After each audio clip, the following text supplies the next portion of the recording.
kickoff. The Bengals will be kicking off going left to right as we look at Milwaukee County Stadium. The Bengals clad in their white uniforms this afternoon, and the Packers in their traditional green. Both clubs face the same situation going into this game. They are 1-2, and as Jimmy was mentioning, this is really a crucial game, kind of a crossroads for the Bengals to see if they can find some of that lost offense that came about beginning with opening day against the Cleveland Browns. Archie Griffin has been deactivated because of that broken rib. He and Mike Wells are the inactive players this afternoon. So Linville Elliott and Booby Clark will be the starting running backs for the Bengals. Tommy Casanova and Wilson Whitley will not start, but both are able to play. So we'll have the defensive lineman in the secondary, the same as it's been the last 3 weeks. Marvin Cobb will play the strong safety spot, and Mel Morgan will be at free. Walter Johnson will start at defensive tackle for Whitley. Both clubs are out on the field right at the moment, just waiting until it's kickoff time. The officials for the game this afternoon: Fred Wyatt is the referee, Tom Hensley is the umpire, Leo Miles the head linesman, Don Orr is the line judge, Jimmy Rosser the back judge, Fred Swearingen is the field judge. Little Steve Odom is the deep man for the Green Bay Packers as Chris Barr tees it up on the 35. This is the home, of course, of the Milwaukee Brewers. The Bengals on the infield skin portion of the gridiron here at County Stadium. Barr advances on the ball, and we're underway. The kick is high, and Odom will take it right at the goal line. Comes straight out to the 5 to the 10. Now cuts to his left. Gets a little running room, but is hit and going to be dragged down at the 22-yard line. Catching him from behind was Ray Phillips, the rookie linebacker from Nebraska. Dragged him down from behind at the 22, and that's where the Packers will put the ball in play as we get things underway. You were talking about that skin part of the infield. We were on that skin part of the infield before the game, and it is absolutely like cement. As a matter of fact, Bob Johnson, the Bengals offensive center, walked along, kicked his toe into it, and he said they might as well just pave it. There's going to be some slipping and sliding among the offensive and defensive linemen down there. The Packers come out of the huddle with Lynn Dickey, the quarterback, Barty Smith and Eric Torkelson are the running backs. We'll set the remainder of the offensive and the Bengals defensive lineups for you. Quick pitch and a handoff and a slanted over right tackle to Torkelson, and there isn't much room there as he's hammered down after a gain of perhaps a yard. Jim LeClaire, the middle linebacker, came over to make the stop. The Packers have Ken Payne and Steve Odom as their wide receivers. Rich McGeorge is the tight end. Mark Concar and Dick Himes are the tackles. Steve Knutson and Mel Jackson the guards, and Larry McCarron is the center. The Bengals across the front on defense have Bacon and Burley at the ends, with Johnson and Edwards at the tackles, LeClaire, Harris, Reggie Williams, Riley Parrish, Cobb, and Morgan. 2nd and 9, a handoff around the left side. This time sneaking through comes Barty Smith and gets up to the 25-yard line. Before he is pinched in and knocked down by Walter Johnson. So in a couple of plays, the Packers have made about 4 yards up to the 25, and now they'll be looking at a 3rd down and about 6. Just underway, first offensive series here at Milwaukee County Stadium. Both teams have been outscored in their first 3 games. Both teams have records of 1-2. Now the Packers come out with a slot formation right. Back split in behind Dickey. Dickey drops back for his first pass of the afternoon, looking, throws it up the middle, is caught at the 35, up to the 40-yard line, into the Bengals 41. Comes Bert Askson, the other tight end who is in the ball game. And he's hammered down at about the 42-yard line. LeClaire dropped back. They threw under that zone again, as San Diego had so much success doing last week. Beneath the linebackers, right straight down the middle. He caught it for 35, got it up to the 41, and the Packers convert the 3rd down situation and have the first down at their own 41. And that is the first pass reception of the year for Askson, and it would have to come right now. Dickey hands off, coming around to the left side comes Barty Smith. He gets to the 45-46 before he's knocked down. Mel Morgan came up from the free safety, and again Jim LeClaire has been all over the field on this first series. Roamed across from the middle spot, but not until Smith had picked up 5 to the 46, and it'll be 2nd and 5. Packers tried one play at right tackle and then swung around and run everything to the left since then. So they made 5 in a play, and at the 46, it'll be 2nd and 5. No score. We're just into the first couple of minutes of play here at Milwaukee County Stadium. They split Steve Odom, the Mighty Mite, off to the left. They're tight on the right side, back split behind Dickey. Handoff Torkelson cuts in over right tackle, and he is really hit by Reggie Williams, lifted right off his feet and dumped at about the 49-yard line. Torkelson is not a big fellow, 6'2", 194, and 230-pound Reggie Williams hit him around the hips and lifted him up and dumped him right about at midfield. But the play was good for 4, and now the Packers will have a 3rd and 1. Torkelson's a 4th-year man out of Connecticut, and in each of the Packers' first 3 games this year, he has been Green Bay's leading rusher. He has 116 yards, but he's not even averaging 3 yards a carry. So both lines in tight in a 3rd and 1 situation. The ball just shy of midfield. Lynn Dickey, the former Houston quarterback who came to the Packers last year directing the attack, into right tackle, trying for the short yardage is Torkelson. I believe he has it. He got over midfield down to about the Packers' 48. We'll have to see where he is when they all untangle. Again, Jim LeClaire and plenty of others in on the stop, but he has made the first down. Walter Johnson, one of the last men up. The ball is at the Bengals' 48-yard line, and the Packers have their second first down of the afternoon. Packers, as Bill mentioned, have been outscored. They've scored 41 points this year, but all 41 of their points have come in the first half. They have yet to put a single point on the scoreboard in the second half of any ball game. Again, they flank Odom to the left, and they've been lining up rather tight. Hand off Torkelson wide around the right side. Flies through the air. A flag is down as he reaches the Bengals' 45-yard line. Again, Jim LeClaire over there to cut the legs out from under him. Also into the stop on that side, Bo Harris, the left side linebacker. But the first penalty of the afternoon, and the Packers are retreating to indicate the penalty is against them, and we get the signal from Gary Burley who indicates the penalty is against the Packers, so he'll walk off some yardage. It's going to be a 10-yard walk-off. It'll take it back to the Packers' 42-yard line, and we'll get the holding call. The first penalty of the afternoon, a hold against the Packers, moves it back to their 42, and now it'll be first and 20. We ran into one of the Bengals' real super fans here just before the game, Larry Goldsmith from Mansfield, Ohio. Phil, I think we've seen him in Atlanta, we've seen him in Kansas City, we've seen him in Chicago, Detroit, and now in Milwaukee. He and his daughter flew in this morning from Columbus. He gets around, so Bert Askson, the tight end, in place of Rich McGeorge, is slot left. Odom is the wide man to the left. Packers back at their own 42. In an eye, a pitch to the deep man in the eye. Torkelson has no place to go. He's hit back at about the 39 and spun around first by Coy Bacon, and then 3 or 4 Bengals get there quickly and drop him, and there'll be a loss of perhaps 2 or 3 yards on the play. Reggie Williams came over from the linebacking spot also to help out. They're going to spot it back at the Packers' 39-yard line, so it is a loss of 3, and now it'll become second and 23. Back to throw, spins away from one man, now some room to run, comes up to the 40, and will be knocked down at about the 47. Bacon and Burley pinched him from the outside, and Dickey then moved out the middle, got up to the 45, the 46-yard line before Jim LeClaire nailed him. So Dickey on the run gets about 7, and now the Packers will look at a third down with still about 16 yards to go for the first down. Dickey doesn't run that often. In the first 3 games on plays that he was either designed to run or was forced to run, he's carried only twice in the first 3 games, picking up a total of 16 yards. The Packers have converted both the third down situations that they've had thus far in the game. Now Willard Harrell has gone into the game, replacing Torkelson.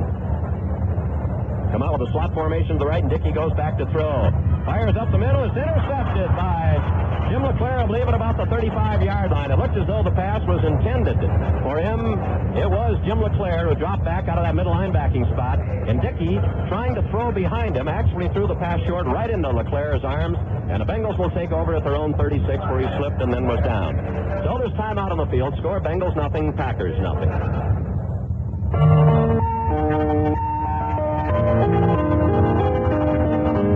Sometimes the golden times laughter comes on strong. When friends are close together, just one year belong. For all those golden times, that's the golden year. There is 14 days, that beautiful year. It's happy Unity time, it's happy Unity time, and we're happy to have some right here. It's happy Unity time.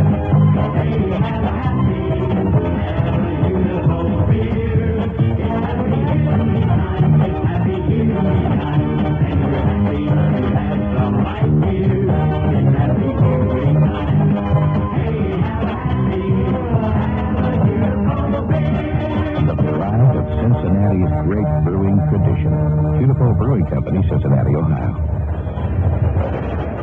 No score here at County Stadium in Milwaukee. Bengals have the ball, first and 10 of their own 36. New England's now taking a 14-0 lead over Seattle in the second period. And the Oakland Raiders going for their 17th straight win. Lead the Cleveland Browns 9-3. That's in the second period.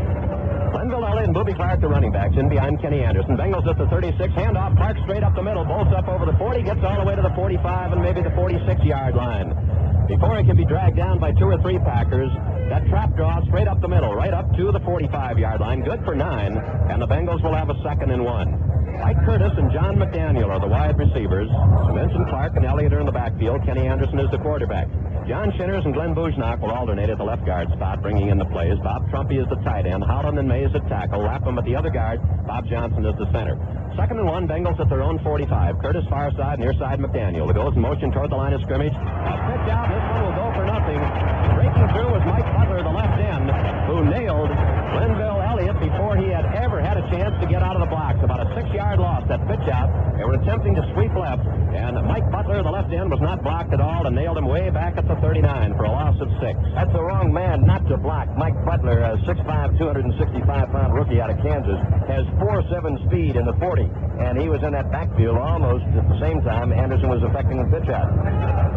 So slot formation left, with Curtis Wide and Johnny Mack in the slot. Packers in the straight throw defense. Anderson dropped back to throw. Fires a quick out. Incomplete. He threw it to the official. Curtis didn't even turn around. Curtis had not turned around at all. He had gone deep, and there obviously was a mix-up between Curtis and Anderson on that play. Anderson was looking for Curtis to hook and come back, and he went straight downfield, and the ball was thrown about 10 yards behind him. So Anderson goes over to talk to Curtis now as they try to get this thing straightened out. So it's incomplete, and Pat McAnally will have to boot for the first time this afternoon. Line of scrimmage is the Bengals 39. Willard Harrell, along with Johnny Gray, are the twin safeties back for the Packers, standing between their 20 and 30. The wind down on the field is not much of a factor. McAnally's boot. Low driving kick, not particularly good. It'll be taken by Harrell at the 27. Gets one block on the far side at the 30. Will make it to about the 34 or 5-yard line before he's knocked out of bounds on the far side of the field. A lot of Bengals over there to help push him out of bounds right in front of the Packer bench. There's time out on the field. Score Bengals nothing, Packers nothing. On replacement windows when they already have good windows in their home. Well, maybe some of these New Sash customer letters will help you understand why. Dear Mr. Johnson, I wondered about spending money on New Sash windows, but my reservations are now gone. My wife thinks they're beautiful and very easy to clean, but the amazing thing is that they keep the thermostat on 65 degrees all winter long, and our furnace only comes on 4 or 5 times a day instead of 10 or 15 times in the past. Thank you. Our New Sash windows are paying for themselves. Well, if fuel savings are important to you this winter, give Bill Johnson a call at 267-8396. New Sash is the only window with a good housekeeping seal of approval, and New Sash replacement windows are custom-made for a perfect fit. Call Bill Johnson at 267-8396 and let him show you how to save up to 30% or more in heating costs. That 24-hour number again, 267-8396. Always ask for the original New Sash.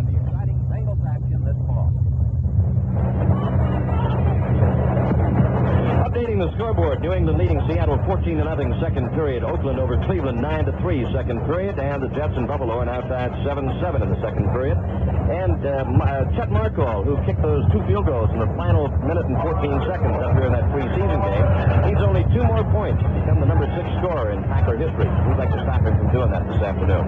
So the Packers start out at their own 34. Split Odom wide left. Back split, a handoff wide to the right side goes Barty Smith. Cuts back in, works his way up to about the 39-yard line. With the flow going wide right, Smith cut back in, got to the 39. He was dumped over there by Mel Morgan, who came up from the free safety spot. But not until he picked up about 5 up to the 39. Now the Pack will have a 2nd and 5. Green Bay has had offensive line problems. The retirement of both Bruce Van Dyke and Gail Gillingham left a big hole in there, and the Packers have not been able to establish much in the way of a running game to any consistency. They couldn't do it last week against Minnesota, and Dickey muttered the old phrase that you've heard time after time: if you can't run, you can't do anything. Slot formation right. Handoff coming around to the left side now is Torkelson, or Smith, and he gets through up to about the 40 to 44-yard line before Bo Harris, along with Walter Johnson, can pin him down very close to what is needed for the first down. Again, he picked up very close to 5 yards. The Packers running those actually what amounts to a veer offense as they start out wide and will cut in over the tackles. And 2 plays on this particular series have been successful for about 5 yards each. Dick Himes is up there to check the measurement. Dick Himes, of course, number 72, an old, reliable 10-year veteran from Ohio State. He's been a starter since 1970 when he replaced Forrest Gregg, who's now the head coach of the Cleveland Browns. The 6 are put down, and they are about 6 inches short of the first down. So it'll be third with just those inches to go for the Packers at their own 44. 49 degrees and rather breezy here in Milwaukee, but it's not a factor down on the field. The ribbons on the goalposts are not blowing at any great angle. On On high punts, they'll catch in the wind, but forward passes down on the field will not be too much affected by this breeze. Odom comes left as the Packers face 3rd and inches up at their own 44. Both lines bunched tightly, only Odom split wide to the left. Marty Smith, Torkelson, the running backs behind Dickey. And off and into the right side, getting the first down, and Smith just went in a straight handoff and a dive. In over the right side, got across the 45 to the 46. Stop there, but the Packers have picked up the first down. They just ran on the right side behind Jackson and Himes, and McCarron in the middle, got the yard, and a little more to about 2 out to the 46 and have another first down. That's the Packers' 4th first down of the afternoon. They had 3 of them in that first drive, and have now picked up their 4th of the afternoon. Both teams 1 and 2 coming into this game, and both trailing their respective division leaders by 1 game. Again, Odom split wide to the right this time on a wide split as Dickey goes back to throw. Pass is batted down at the line of scrimmage, a dive, and it was not intercepted. It's just no good. Diving for the ball and mad about the fact was Jim LeClaire. The pass was batted down at the line of scrimmage. LeClaire dove for it at the 45. It was ruled a trap. And so at the 46-yard line or 45, it'll be 2nd down and 10. Jim LeClaire doesn't normally get that mad. He spiked that ball good, and a little heated argument there with the officials. Bo Harris, the left side linebacker, with LeClaire in the middle. Reggie Williams on the right side. Parrish and Riley are the corners. Marvin Cobb is the strong safety, and Mel Morgan is the free. Now Ken Payne goes out wide to the right side. And Odom, who had lined up in a slot, now comes over to the near side, and they have the wide men split on both sides. 2nd and 10 at their own 46. On a draw play, a handoff up the middle. A hole is there up to midfield, down to the Bengals 48 comes little Willard Harrell, who's in the backfield. Nailed back there and stopped by Eddie Edwards, who drifted back from the line of scrimmage. But with the Bengals looking for a pass, the Packers ran a draw and picked up about 5 yards now to make it 6 yards to the Bengals 48-yard line, and now it'll be 3rd and 4. Dickey has hit 1 out of 3 this afternoon thus far, and the Packers have controlled the ball here for the first 9.5 minutes or 9 minutes of this ball game. The Bengals have had just 1 series, ran 3 plays, and had to punt, and the Packers have had it the rest of the time. 3rd and 4 at the Bengals 48. Again, Dickey goes straight back to throw. Steps up in the pocket, now fires down the middle. Was it caught at the 35? It was. Caught by Ken Payne, doing a slant, and Kenny Riley was right there to drag him down immediately. He did it cross. Mel Morgan dragged him down. Across right at the Bengals 35-yard line. Payne gathered it in, and the Packers have the first down at the Bengals 35. They brought the ball from their own 34-yard line after returning the punt. We have no score here. 5 minutes and 15 seconds left to play in this first quarter. That's the second pass that Dickey has completed, both of them on 3rd down situations. The first one to Askson for 16 yards, this one to Payne for 13. Handoff, running in over right tackle. Again goes Barty Smith. Nothing fancy, just bruising in over right tackle. Makes about 5 as he got it down to the 30-yard line. Parrish knocked out the interference on his side. He was hammered down by a couple of men at the 30, but not until he picked up 5 more yards. And the Packers' running game, which has not gone well all year, is going particularly well. On this series of plays right here, it'll be 2nd and 5. They've been working the tackles in between tackles and ends, and Dickey has thrown the ball rather sparingly. Again, Odom comes wide left, tight right, a pitch off. Harrell running wide to the right, cuts in. Parrish broke up the interference and got under Harrell and knocked him down. After a gain of about a yard, Bo Harris also came over to help out in the stop. Good defensive play by Parrish coming up from that left cornerback spot. Shut that one off with a gain of a yard. And at the 29 now, it'll be 3rd and 4. Clock down to 4:10 remaining in this first period. We have no score here at Milwaukee County Stadium.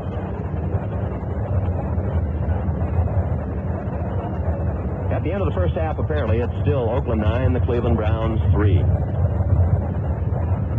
Odom again comes wide left. Dickey hands off on a draw play to Harrell. Cuts back, gets to the 25 and down to about the 23 and has the first down on the far side of the field. Willard Harrell getting a good block from Barty Smith, took that in the draw play, and Jim LeClaire finally knocked him down, but the Packers convert that 3rd and 4 situation on a 6-yard run by little Willard Harrell. Only weighs about 182, 5'8", tough to find behind those offensive linemen. And down at the Bengals 23, the Packers have another first down. That's the longest pickup that Harrell's had this year. His longest previous run from scrimmage had been 4 yards, but he moved at that time from the 29 down to the 23. So Harold Smith and an eye now behind Dickey. Again, Odom split wide left. And hand off to the short man, Barty Smith. And he plunges in over right tackle, gets inside the 20 to about the 19. And a couple of Bengals slipped off, including Jim LeClaire, along with Bo Harris, missed a tackle back at about the line of scrimmage. And Reggie Williams finally knocked him down after he got just inside the 20. So give him 3, and it'll be 2nd and 7. Clock down to 2:50 remaining in this first period. And the Packers have had the ball all but 3 offensive plays in a boot by the Bengals. So they've completely dominated this first period. Packers using the same basic formation, tight on the right side, with Odom split about 12 yards wide to the left. This time the backs are split. Hand off to Willard Harrell, who goes in over right tackle, and he gets nothing. Big Eddie Edwards was right there blocking the way that time. Coy Bacon and a couple of others over to help out. And there was very little gain, if any, perhaps a yard on the play. And now the Packers will have a 3rd down and about 7.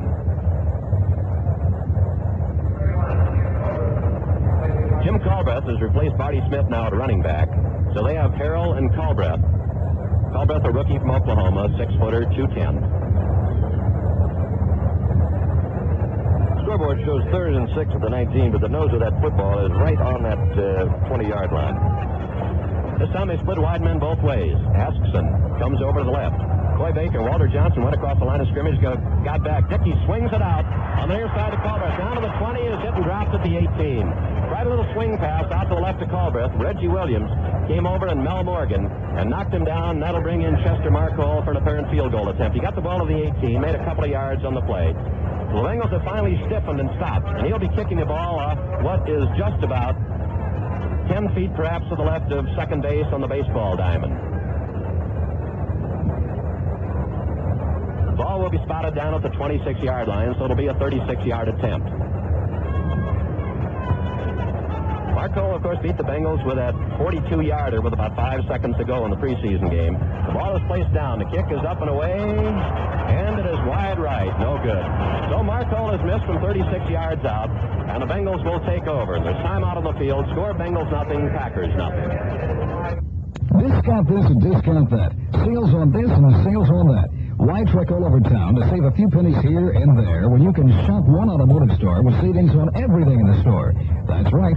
Corvairs is the place for store-wide savings up to 75% on everything. Corvairs has a full selection of CBs, 23 and 40 channels at tremendous savings. Corvairs has winterizing products like snow tires, batteries, antifreeze, and jumper cables, all at rock-bottom prices. And Corvairs has a complete line of motor oil, filters, plugs, and tune-up parts. Corvairs has everything you'll need for your car or truck. So truck it over to Corvairs. Corvairs has the best selection, the best prices, and 2 locations to serve you. Corvairs, 2000 Corvair Avenue, just off Alum Creek Drive, and 3254 Cleveland Avenue, North Columbus. Look for Corvairs store-wide savings in the Thursday's Dispatch, Saturday's Citizens Journal, and the Sunday Dispatch. Once you shop Corvairs, you'll be back. This is Jimmy Crum along with Phil Sam back at County Stadium in Milwaukee, Wisconsin. We have a scoreless deadlock here with 59 seconds remaining in the first period. The Cincinnati Bengals and the Green Bay Packers.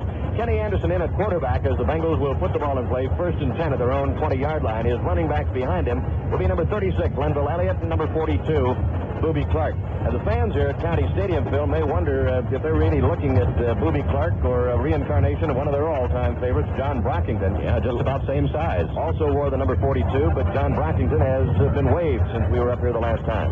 Packer cornerbacks playing about 8 yards off that line of scrimmage. Curtis split near side, McDaniel far side, and the back split behind Anderson. The handoff is to Clark, who cuts back over the middle and gets to the 25-yard line for a gain of 5. Boobie cut inside right tackle, and then went straight up the middle, and Gary Weaver, the left side linebacker, finally brought him down. The Packers have Mike Butler and Bob Barber at ends. Dave Roller and Dave Purifoy are the tackles. Jim Carter is the middle linebacker. He's flanked by Gary Weaver and Fred Carr. Willie Buchanan and Mike McCoy are the cornerbacks. Steve Luke, the former Ohio State star, is the strong safety. Johnny Gray is the free safety. The 25, the Bengals made 5 and look at a 2nd and 5. Curtis far side, McDaniel in motion out toward the line of scrimmage. Hand off the second man, Elliott, coming wide to the right side. A flag is down, and he gets just back to the line of scrimmage, and that's all. A lot of Packers were over there to meet him. Fred Carr came all the way across from the right side linebacking spot to help out Gary Weaver on that side, and the penalty is going to be called against the Bengals. Preliminary indication is that it's holding, and that'll cost them 10 from the 25 back to the 15. They have just 19 seconds left to play in a scoreless first period. still haven't marked it off, but the indication is from everybody, and the Bengals backing up. Now we get the mark off that'll carry the ball back to the 15-yard line.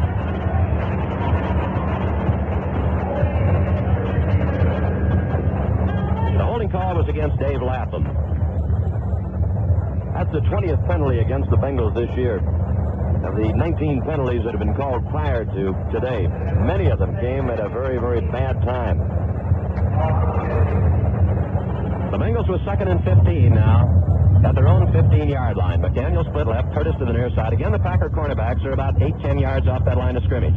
Anderson goes back to throw, fires a swing out to Clark, gets the block, comes up to the 20, cuts up to the 30-yard line, and is rolled over there.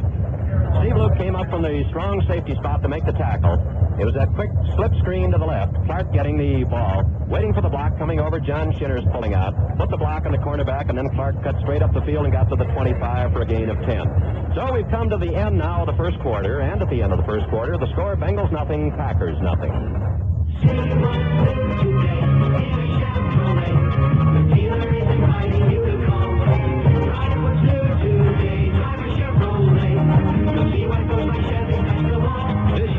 Chevy dealer has more good news about more new Chevrolets than you've seen in years. The new third-generation Monte Carlo, the new size Chevy Malibu, the new size Malibu wagon, the new four-door Chevy Chevette hatchback. These plus the new Chevrolet Caprice, new Chevy Monzas, a new Camaro, even a new silver anniversary Corvette.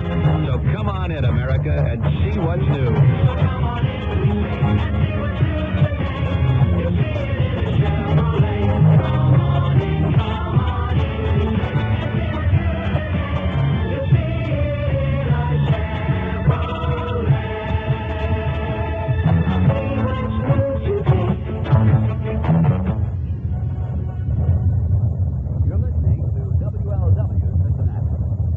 You're listening to the voice of the Cincinnati Bengals in Central Ohio, WMNI, where you'll hear the best in country music. We are your good neighbor, WMNI in Columbus. At Jam-packed County Stadium here in Milwaukee, Wisconsin, we're getting ready for the start of the second quarter between the Cincinnati Bengals and the Green Bay Packers. This game scoreless at this point. This is the second time this year these two ball clubs have met. Some 9 weeks ago at the start of preseason, very first game of the year for both teams, the Packers won it 23-20 up at Lambeau Field in Green Bay when Chet Markle kicked a pair of 45-yard field goals, two of them in the last minute and 14 seconds to win it. Bengals with Curtis and McDaniel split on opposite sides. 3rd and 5 at their own 25, and a couple of Packers jumped and the flag goes down. Anderson back to throw, swings it out to the far side. It's incomplete, intended for Booby Clark. Pass was a little low. A couple of Packers on the left side, Butler and Roller, came across that line of scrimmage. Now the question is whether they were drawn or whether they just came. The officials are consulting down there. The Packers have had a good pass rush. They've sacked the passer 13 times in these first 3 games. It is offside against Green Bay, and that'll put the Bengals up very close to a first down, if not enough for the first down.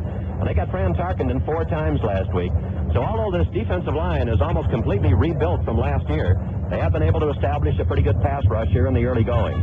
The ball is going to be just inches shy as it's brought out short of the 30-yard line, and the Bengals will have 3rd and inches to go for that first down. Not only did they sack Fran Tarkenton 4 times last week, but Ezra Johnson, a 6'4", 245 rookie who plays behind Bob Barber at defensive right end, blocked a point after touchdown for the 2nd straight game. The Bengals are bringing in a new backfield now. It's Tony Davis. Checks in along with Pete Johnson. Change of backs here on the 3rd and short yardage situation. Both lines are in tight. The handoff, Pete Johnson in over the middle. He's got the first down, but not by much. Made perhaps a couple of feet, maybe a yard on the play, but got the ball up over the 30 before he was submarine by the middle of the Packer line. Purifoy, Roller, Carter, all of them in there. Now the Bengals will bring in the regular backs, Clark and Ellie again, after that 3rd and short yardage conversion. So the Bengals pick up a first down up at the 31. No score in the game. We're just into the first minute here of the second quarter. The Packers have run off far more plays than the Bengals have thus far. Handoff, Booby Clark in over the right side, and Clark finds running room up over the 35 to about the 39 before he's nailed in the secondary by the safeties Johnny Gray and Steve Luke. On the draw, a slight delay and a trap, and he cleaned out the middle.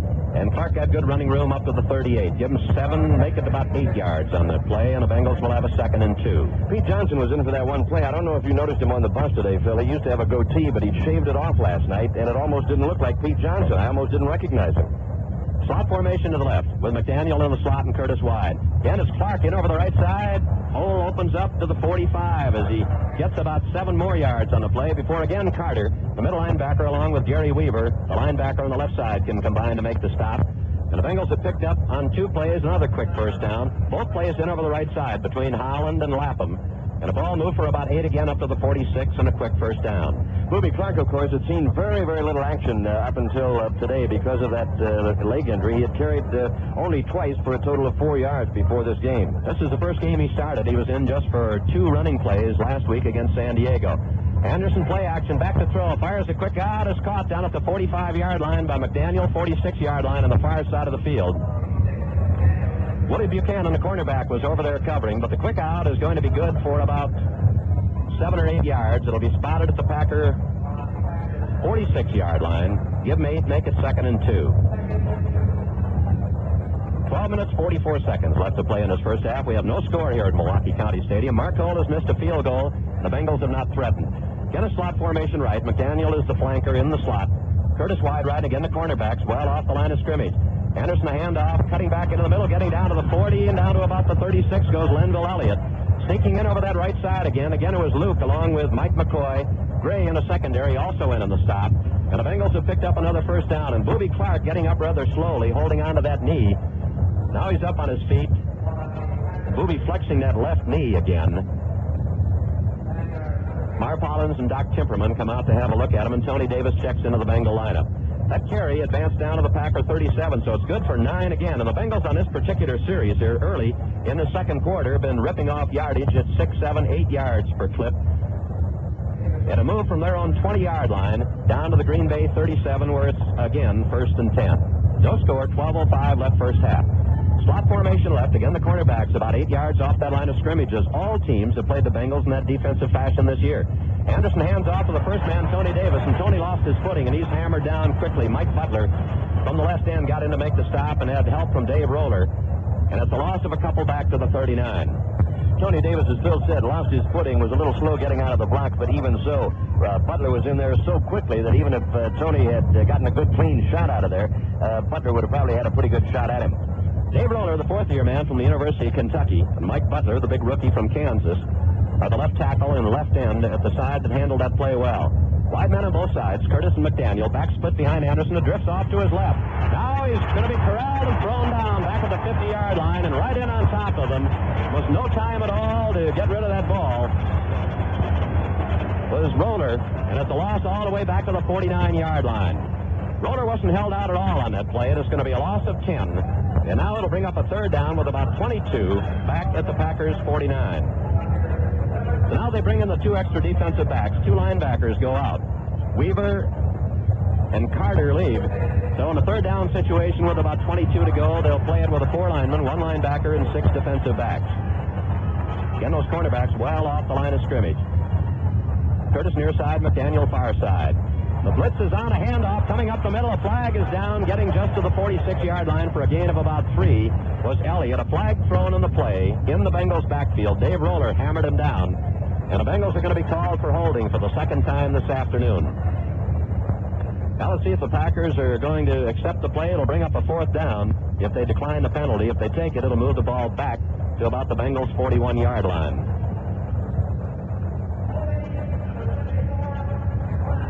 Holding against Bob Johnson, the Bengals offensive center, and the Packers are going to decline it.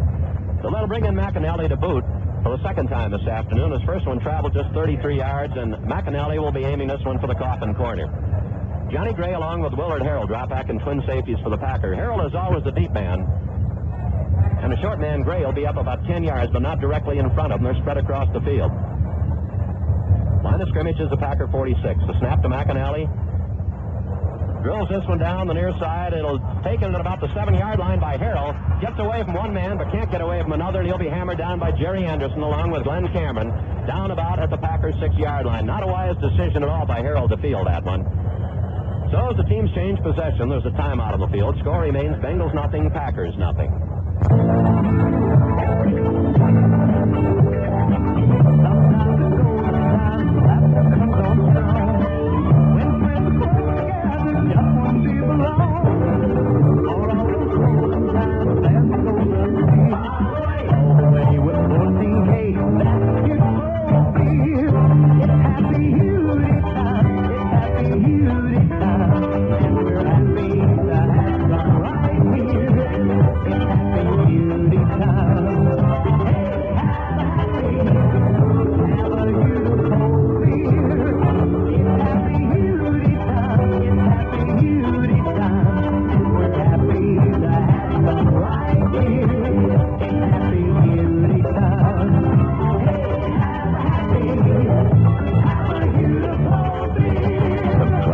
Cincinnati's great brewing tradition.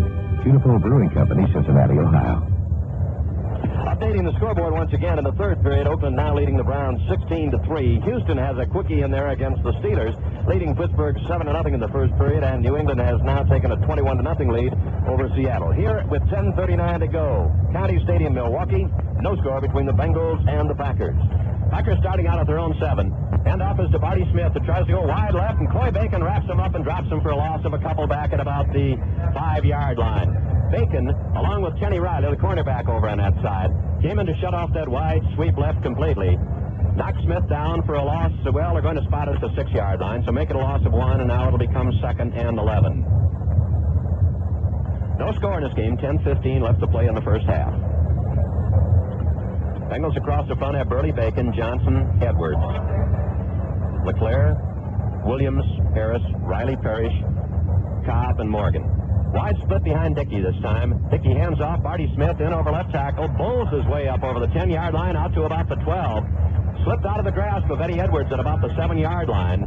Moved it all the way out to the 12-yard line before Reggie Williams could finally put him down for good.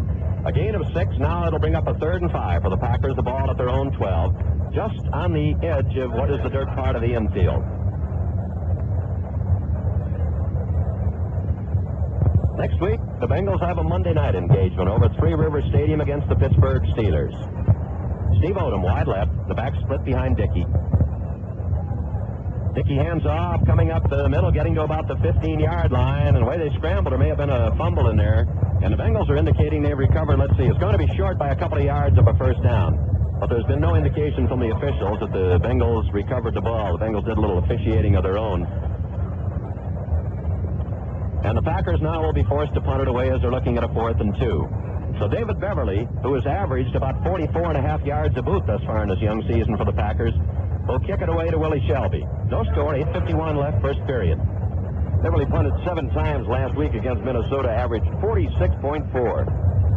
This will be the Packers' first boot of the afternoon. The snap back to Beverly, a big rush, but he gets it away. A good spiral that Willie Shelby will gather in at the Packer 49-yard line. Slips, goes to one knee, and is immediately downed right there.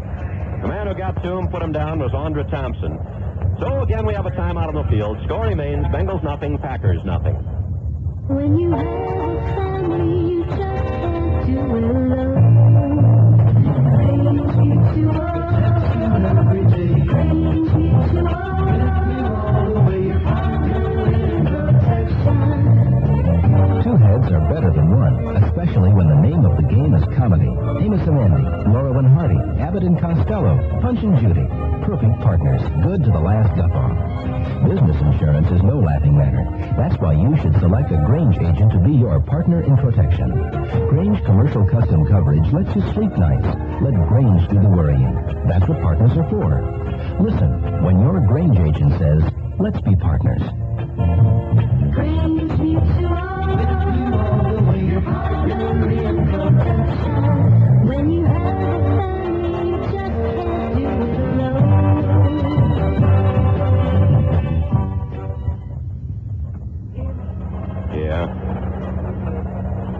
Bengals will put the ball in play 1st and 10 at the Green Bay 49-yard line, and one of those defenders in there, Fred Carr, the right side linebacker, 6'5", 240, a 10-year veteran from Texas, El Paso, the #1 draft choice in 1968.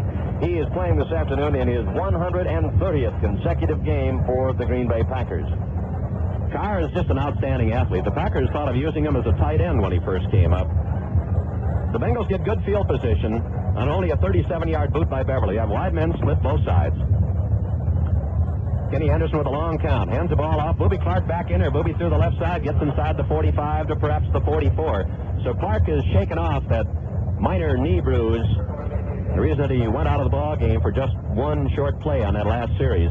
First in through the left side, got it down to 44. Gobbled up a quick 5, and it becomes 2nd and 5. The Bengals had the ball for just 6 plays in the first period. And here in the second period, with 8:10 to go, the Packers have had it for just 3 plays plus the punt. So the Packers dominated the ball in the first quarter. The Bengals thus far here in the second quarter. Anderson hands off, running to the outside, but not getting anywhere is Lenville Elliott. He's wrapped up by Weaver in a fumble, and the Packers have recovered.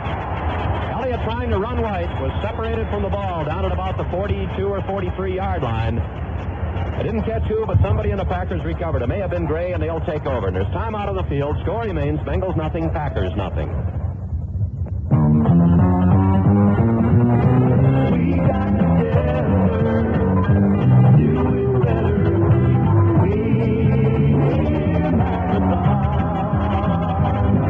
Doing it better is the only way Marathon knows how to do it. And we like doing business with folks who feel the same way. That's why Marathon does business with the guy known as the Marathon Man. You're a Marathon dealer. Because he does feel exactly the same way. Anybody can pump the gas and check the oil.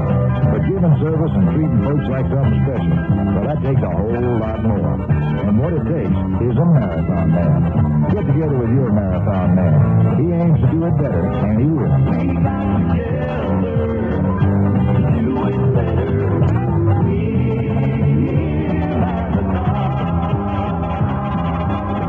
Marathon Oil Company. We got together to do it better, and we did.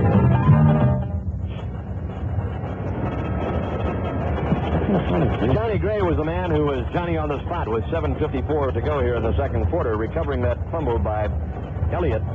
And the Packers, when time is back in, will put the ball in play 1st and 10 at their own 43-yard line. We have a scoreless tie here in the second quarter. The Bengals have controlled the ball for most of the second quarter after watching Green Bay control it during the first quarter.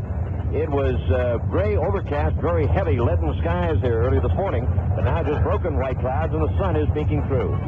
It's been a defensive battle all the way thus far. No score here, almost midway through the second period. The Packers take over at their own 43.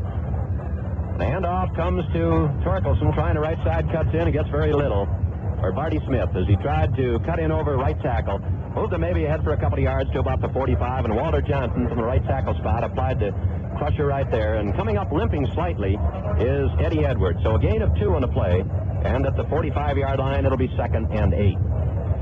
The Packers' win came in the opening day game against the New Orleans Saints. Since then, they've lost 16-10 to Houston. Last week, 19-7 to the Minnesota Vikings. 2nd and 5, the Packers at their own 45. Take a handoff. Coming wide to the left side is Torkelson. Burley slows him down, but he gets up to midfield as he cut inside Burley. Gained about 5 yards before Reggie Williams could come over and knock him down.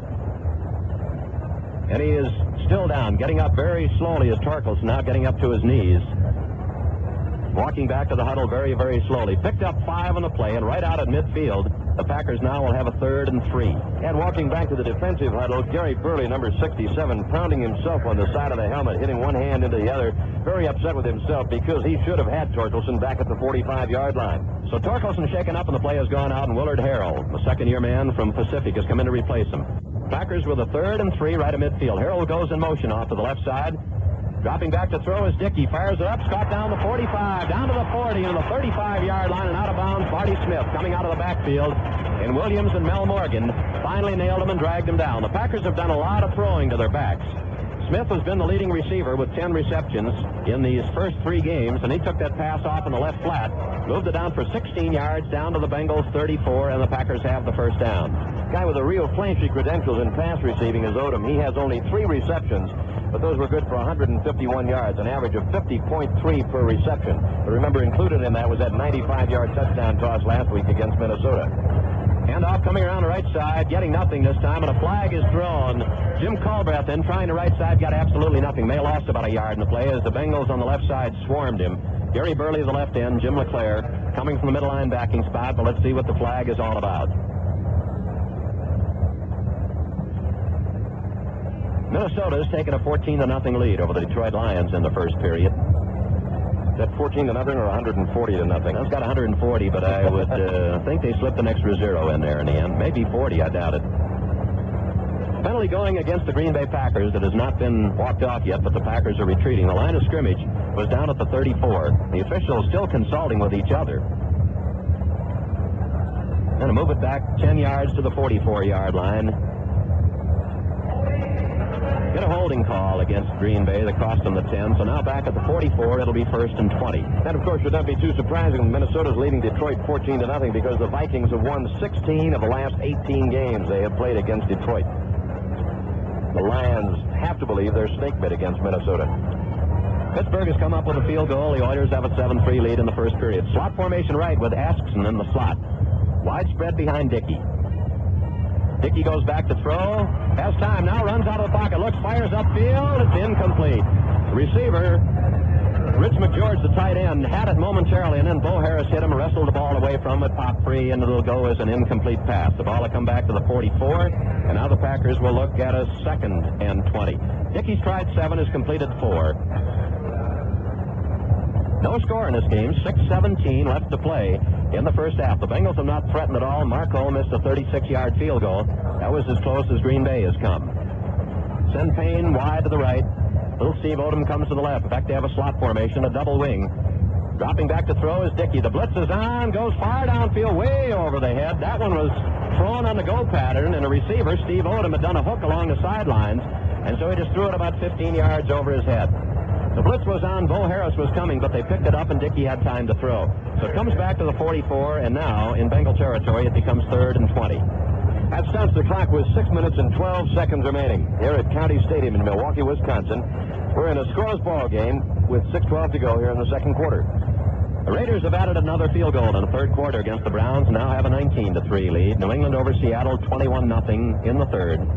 Jets and Buffalo, 7-7 at the end of the half. Again, that double wing formation, a slot left. Back to throw is Dickey. Fires it, but it's into the ground, off in the left flat, as 3 Bengals were right in on top of him. He tried to get it off to Jim Culbreth on a little swing out in the left flat, but he threw the ball at his shoe tops, and Culbreth couldn't reach it. Burley and Bacon were both in on top of Dickey. So the Bengals have stiffened and will force Dave Beverly here to punt it away. Beverly's first boot was just 37 yards. That was from deep in his own territory, and Willie Shelby now is backed up to about the 10. Strictly a defensive struggle all the way. No score, 6:07 left first half. Bengals with 10 men up on the line of scrimmage. There's a snap back to Beverly. Gets the punt away. A good high spiral, and they ran into Beverly, and a flag is thrown. The ball went into the end zone. It was Mel Morgan who ran into Beverly, and that will cost the Bengals 5 yards, a mighty critical penalty, and will give the Packers the first down.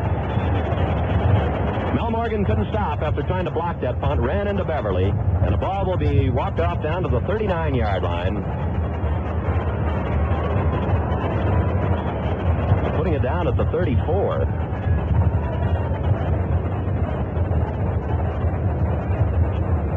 And that is a mistake. They'll have to go get it and bring it back to the 39. There they do as they consult with each other and find the ways of their error. So at the 39-yard line, the Bengals, by virtue of that penalty, give the Packers a very, very big first down. Once again, that penalty bug is cropping up and raising its ugly head, and that's what's been hurting the Bengals through these first 3 games, and has hurt them again here this afternoon. So wide right, a quick pitch. Harold around the left side. There won't be much room, but he gets away from a couple of men, and finally Bacon runs him out of bounds as a couple of Bengals missed tackles. Mel Morgan missed a shot at him coming up from the free safety. He's finally run out of bounds by Bacon, the end on that side, who drifted out with the play and finally knocked him down at the 34-yard line, ran him out of bounds after a gain of 5.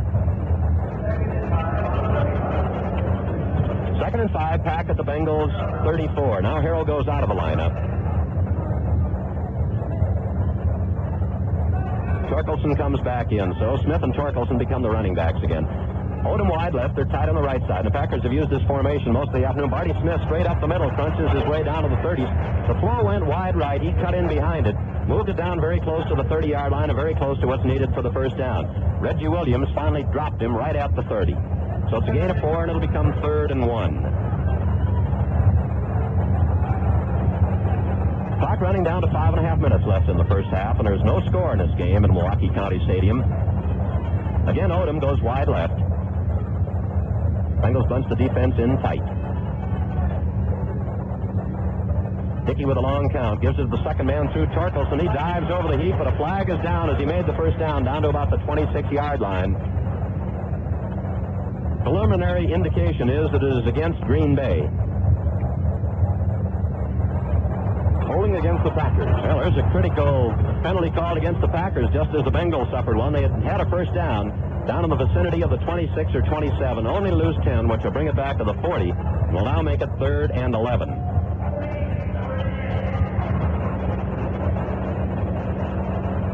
Couldn't catch the number. 88, Bert Askson, the man who was called for holding. And Askson goes out of the ball game now, along with Torkelson. So 3rd and 11 for the Packers now at the 40. They got Payne wide and Odom in the slot to the left. Smith and Torkelson in behind Dickey. The Bengals have intercepted Dickey once. LeClaire picked one off. Flag is down. Bacon was offside. As Dickey drops it out, McGeorge catches it at the 40. Reggie Williams will run him down, throw him out of bounds at the 35. Mel Morgan hit him, but just bounced right off him back at the 40. But Bacon came across the line of scrimmage too quickly. So the Packers undoubtedly will take the penalty. They made about 4 yards on the play, but of course it would bring up a 4th down, so they'll walk off the 5, and the Packers at the 35-yard line will revert back to a 3rd down situation, but now they'll have 6 yards to go for the first down. No score, and we're down to 5:05 left in this first period. No change on any of the other scores as we gave them to you. We have nothing on Washington and Tampa Bay, and nothing on Philadelphia and the New York Giants. Maybe in Milwaukee they don't like those teams. Boycott them. Their names are on the board, but so far no scores, and those were both 1 o'clock Eastern Daylight Time games. Randy Vataha has checked in at a wide receiver, replacing Payne. He comes out wide right, and in the slot goes Odom. Packers 3rd and 6 at the Bengals 35. Going in motion the far side of the field now is Odom, and Dickey drops back to throw. Looks, now he's going to be forced to run. The ball is tied loose on the scramble at the 40-yard line. Somebody got hold of his arm. I believe that it was either Burley or Reggie Williams knocked the ball out of his hand, but apparently he recovered it himself right at the 40-yard line. The last man up off the ball is Dickey, and right at the 40. The Packers now will look at a 4th down and about 10. But there's a penalty going to be levied against the Cincinnati Bengals. That flag was thrown downfield, and I didn't see it. The 5-yard walk-off down to the 30-yard line, and let's see what the call is going to be. Illegal use of the hands against the Bengals, and that will be an automatic first down. This shades of that drive in the closing 2 minutes of the first half last week against San Diego. That is an automatic first down. So the Packers retain control of the ball for the second time. Mel Morgan ran into the punter. That gave him a first down. Now they hold it here on the illegal use of hands. Odom split wide to the right. Hand off to Barty Smith. Circles out wide to the left. Cuts in and is lifted right off his feet and dropped at about the 29-yard line. Very short gain, maybe a yard on the play. Reggie Williams, the right side linebacker, just picked him up right at the 30-yard line, so there's no gain at all on the play, and now it becomes 2nd and 10. Clock running. We're down to 4:39 left here in a scoreless first half. Just been a long time since we played a half that's gone this long without any score by anyone. Another change now in that New England-Seattle. New England's added a field goal now. It's 24-0 New England over Seattle in the 3rd quarter. Of course, as everyone knows, John Hanna and Leon Gray came back to the Patriots. Probably not playing today. Dickey goes back to throw. Has time. Fires it down the middle. Right there is McGeorge, and he's going to be wrestled down at about the 18 by Jim LeClaire. They found the opening to the tight end, Rich McGeorge, straight down the middle, and there was plenty of room down there. And the Packers pick up 12 and have a first down down at the 18. Bengals once again find themselves in trouble, as Phil alluded to just a moment ago, just as they did in the final 2 minutes of that first half last week at San Diego. And they have nobody to blame but themselves right now for the trouble they're in. Those penalties have come back to haunt them. They have all season long. They've done it again this afternoon. So the Packers at the 18 send Odom out about 12 yards wide to the right. Smith and Torkelson in behind Dickey, offset left. Longer count this time by Dickey. Gives it off wide around the left side. Goes Smith, and he's upended at the 15-yard line. Kenny Riley and Mel Morgan. They're trying to sweep that left side to the Bengals' right. They get the ball down to the 16-yard line, so give them a couple on the play, and now it becomes 2nd and 8. And the Bengals, after controlling the ball in the first few minutes of this second period, they've just been unable to get their hands out. And now the Packers started out getting the ball at their own 43-yard line and have had it a long, long time after they recovered that fumble by Linville Elliott. So we've got a timeout on the field now. Score remains Bengals nothing, Packers nothing. Imagine this. You were standing in front of a house built from only new sash windows and one new sash door. Now, let's go inside and experience new sash quiet. The new sash quiet came from the perfect custom fit and the exclusive Thurman pane with its half-inch dead air space. Reducing outside noise is only part of the new sash story. Eliminating the draft, the freezing winter wind, or the boiling summer air. The outside stays out because of the perfect new sash fit. For you, this means lower fuel bills, up to 30% lower. It makes dollars and cents to replace your worn-out windows and replace them with new sash, the original replacement window. For more information, call New Sash Collect, 614-267-8396. That's 267-8396. Your New Sash windows also towed in for easy cleaning and for enjoying the fresh spring and fall air.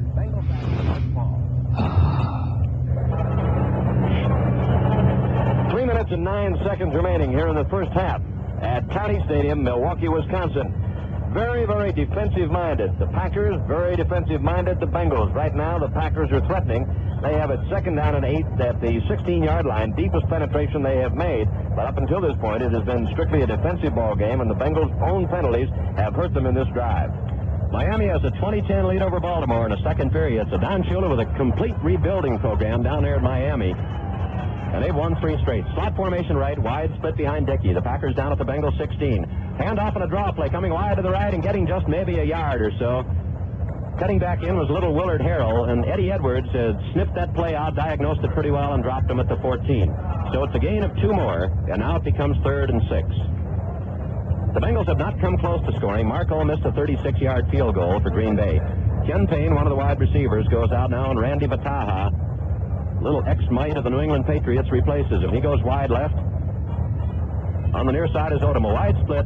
Fake play action, back to throw is Dickey. Looks, fires down into the end zone. Was it caught? Touchdown.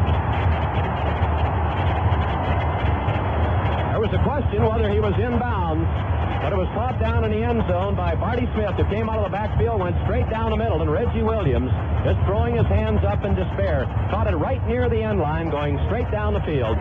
So the Packers have scored on the pass from Dickey to Smith, 14 yards, and take a 6-0 lead.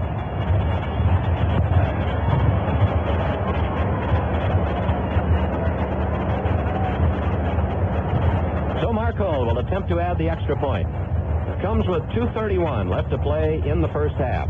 After the Packers recovered, Elliott fumbled at the 43 and a move down to score. The lines are down, the ball is placed, the kick is up in the air, and it is good. So we have 2:31 left to play in this first half, and Green Bay has drawn a 7-0 lead. Let's pause 15 seconds for station identification. This is the Cincinnati Bengals Football Network. This is the voice of the Cincinnati Bengals in Central Ohio, WMNI, where you'll hear Don Bowman counting down the biggest country hits on American Country Countdown after today's game on WMNI, Columbus. The pass to Barty Smith covering the last 14 yards, and so the Packers moved 57 yards in 17 plays, aided immeasurably by 3 very costly Cincinnati penalties. Of course, there were 2 penalties against Green Bay on that same drive, but the 3 against Cincinnati, I think, hurt Cincinnati more than the 2 against Green Bay hurt them. So with 2:31 to go, the Packers break the scoring ice and take a 7-0 lead. And as the Bengals have found out in 2 of their first 3 games, they now have their backs against the walls and they have their work cut out for them. And it's time to play catch-up football, and that's no fun. Willie Shelby is the D-man. Jerry Anderson and Tony Davis flank him. And for the second time this afternoon, Marco gets set to kick off.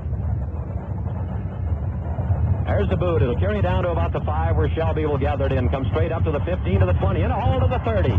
Breaks away to the outside 35. 40-yard line still on his feet all the way to midfield and down to the Packer 48. So Willie Shelby runs that one back about 49 yards into Packer territory. But a flag is down on the play.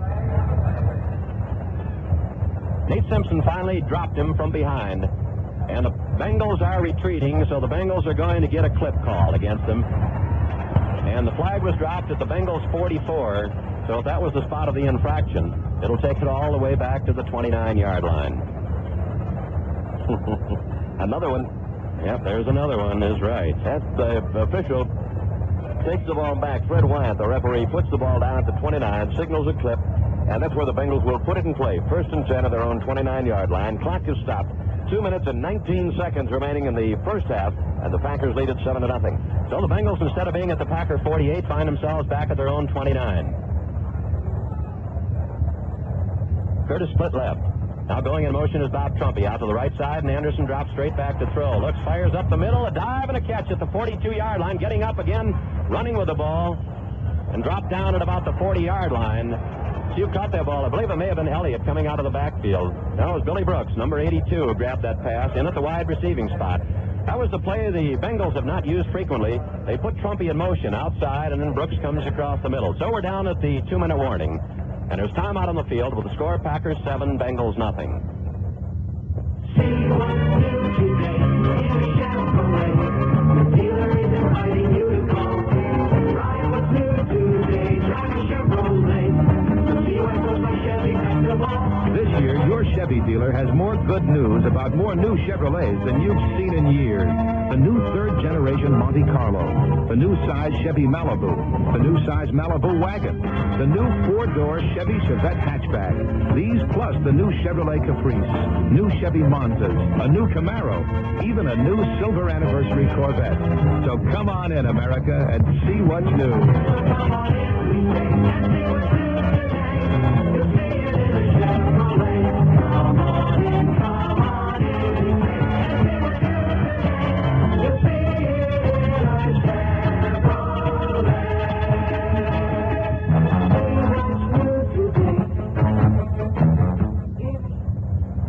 It's almost a repeat of last week, except it came earlier. The Bengals trail the Green Bay Packers 7-0 with 2 minutes to go here in the first half.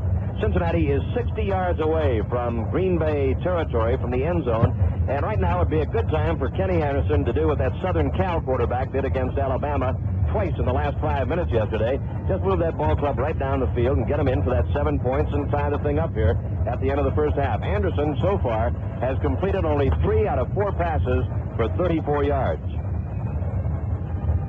Well, teams spend a lot of time on the 2-minute drill, and the Bengals have an opportunity to put it into motion right here. Bill Brooks goes wide right. Curtis comes to the near side. The back's in an eye behind Anderson. Play action, Anderson back to throw. Fires up the middle, is caught by Trumpy at the Packer 45, and he gets all the way down to the 35-yard line. So Bob Trumpy, one of those infrequent receptions this year, that is only the second pass that Trumpy has caught in 4 games, and he gets it down to the Packers' 36-yard line. So the Bengals going without a huddle, putting the plays in by 2s. The clock is running. It's down to 1:38. In Brooks' far side, Curtis near side. Anderson goes back to throw. Looking, fires up, incomplete. The pass is too low, down at the 25-yard line. The roller gave Anderson a pretty good belt just after he got that pass away. Trumpy again was the intended target. A pretty good rush, and Anderson came up short in the pass. So that stops the clock with 1:30 left. And at the Packers' 36-yard line, the Bengals now have a 2nd and 10. That Miami-Baltimore game going on today in Baltimore. That's, of course, the battle for the AFC Eastern Division lead. Miami and Baltimore both 3-0. And in the second period, the Dolphins lead Baltimore 20-10. Curtis goes far side. Again, the cornerback's about 8 yards off that line of scrimmage. Anderson back to throw. Fires it up. It's caught the 30-yard line. Still on his feet. Brooks dropped it about the 29. So Brooks taking that ball, slanting in toward the middle, coming across, got the ball just down to the 30, and now it becomes 3rd down with about 4 to go. The Bengals go without benefit of huddle. Packer player roller slow getting over there. It stopped the clock momentarily with 1:14. And now they're going to change footballs. Bengals at the Packers' 30-yard line with a 3rd and 4. Now a signal for the clock to start, and it does. Wide men on both sides. Back to throw. A little swing out to Elliott. At the 30-yard line, he's down to the 25 and gets the first down to about the 23-yard line. Glenn Bujnak and Purifoy get into a little shoving match down there. Purifoy taking exception to what he thought was a late block by Bujnak, but nothing is broken up quickly. Now, with a minute left to go, there's a timeout called in the field. Score, Packers 7, Bengals nothing. Discount this and discount that. Sales on this and sales on that. Why trek all over town to save a few pennies here and there when you can shop one automotive store with savings on everything in the store? That's right. Corvairs is the place for store-wide savings up to 75% on everything. Corvairs has a full selection of CBs, 23 and 40 channels at tremendous savings.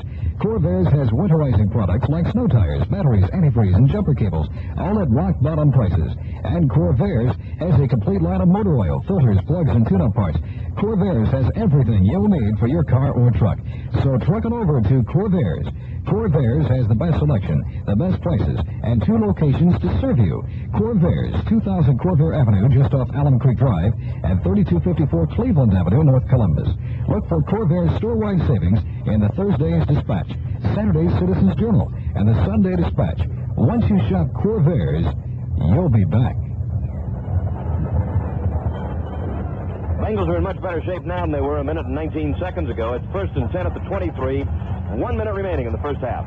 Anderson back to throw. Gives it on a slow draw to Clark. It's up the middle to the 20. Gets to the 18-yard line. That's that slow draw where he hands it around with Clark just standing in front of him looking downfield. And Anderson turns around and hands the ball to him forward. And Clark got it down to the 18 for a gain of 5. 2nd and 5. Bengals go without a huddle. Clock down to 40. Anderson goes back to throw. Looking, swings it up to Elliott. Down the middle to the 15. Lendl to the 10 and gets all the way down to the 5-yard line. Little dunk pass. Now the Bengals will call a timeout to stop the clock with 33 seconds left as Kenny Anderson walks over to the sidelines to consult with the Bengal coaches. Elliott taking that little pass right over the line short. Cut inside at the 15, was hit about at the 9, and dragged a couple of tacklers, including Freddie Carr, down to the 5-yard line. And the Bengals now have 33 seconds and 1 timeout remaining and have a 1st and goal. 33 seconds remaining, as Phil said, and for the first time, and let's figure it up, 4 quarters last week, 1 quarter this afternoon, that's 5 quarters. 5 quarters and about 13 minutes. The Bengals are finally beginning to look like the Cincinnati Bengals. For 5 quarters and 13 minutes, they look like the Sisters of the Poor, really, against San Diego last week and so far this afternoon against the Green Bay Packers. But they have come on here in the last 2 minutes and 19 seconds, starting back at the 29-yard line. And 1, 2, 3, 4, 5 passes in this drive that has taken them down to the 5-yard line. And the Bengals are now beginning to act like the Bengals of old. So timeout is called with those 33 seconds left. Kenny Anderson talking to the offensive coaches, Bill Johnson and Mike McCormick on the far side of the field. Right in the booth next to us, Howard Brinker, the defensive linebacker coach, and Jack Donaldson and Boyd Dollar, the offensive coaches, and Charlie Winter, Mike McCormick, Chuck Studley, and Bill Johnson down on the field. Anderson is checked, returns to the huddle. Bengals have a 1st and goal at the Packer 5. But down here, of course, you'll get the man-to-man coverage. Lined up with a slot formation to the right. Packers come right up to the line of scrimmage. Right down in the dirt near third base. Anderson with the ball, goes back to throw. Looks downfield, can't find anybody.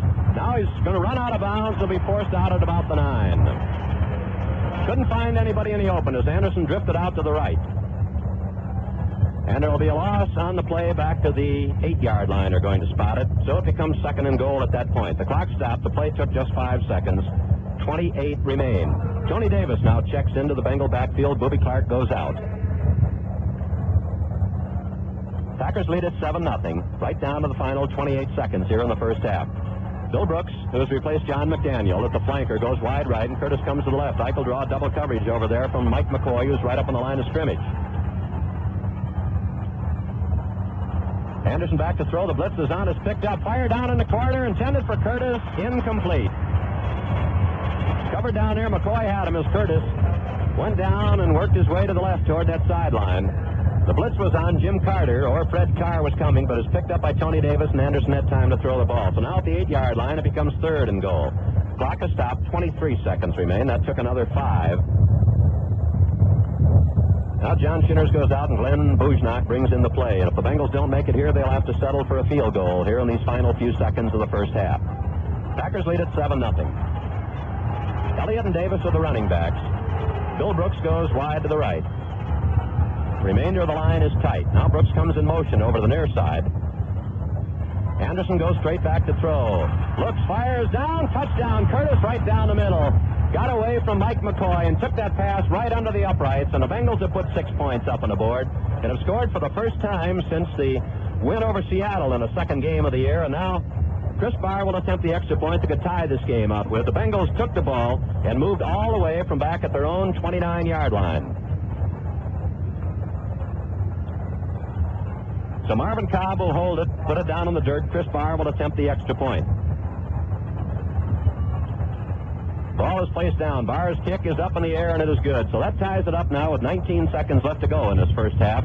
And the Packers will have one more opportunity in these final few seconds. So the Bengals move it down the field and score on the 8-yard pass from Anderson to Curtis. Anderson's second touchdown pass of the year. Both have come to Isaac Curtis. And the Bengals have tied this game up at 7-7. Bengals moved 71 yards in 10 plays. Kenny Anderson's passing stats now read a little bit better. He's completed 8 out of 11 for 89 yards and 1 touchdown. Isaac Curtis has just 1 reception this afternoon. That was for 9 yards. That was the one that just came up and put the 7 points, the 6 points, and then the extra point on the board for the Cincinnati Bengals. So with 19 seconds to go, we have a new ball game. It's tied 7-7. Capacity crowd of more than 55,000 this afternoon here at County Stadium in Milwaukee.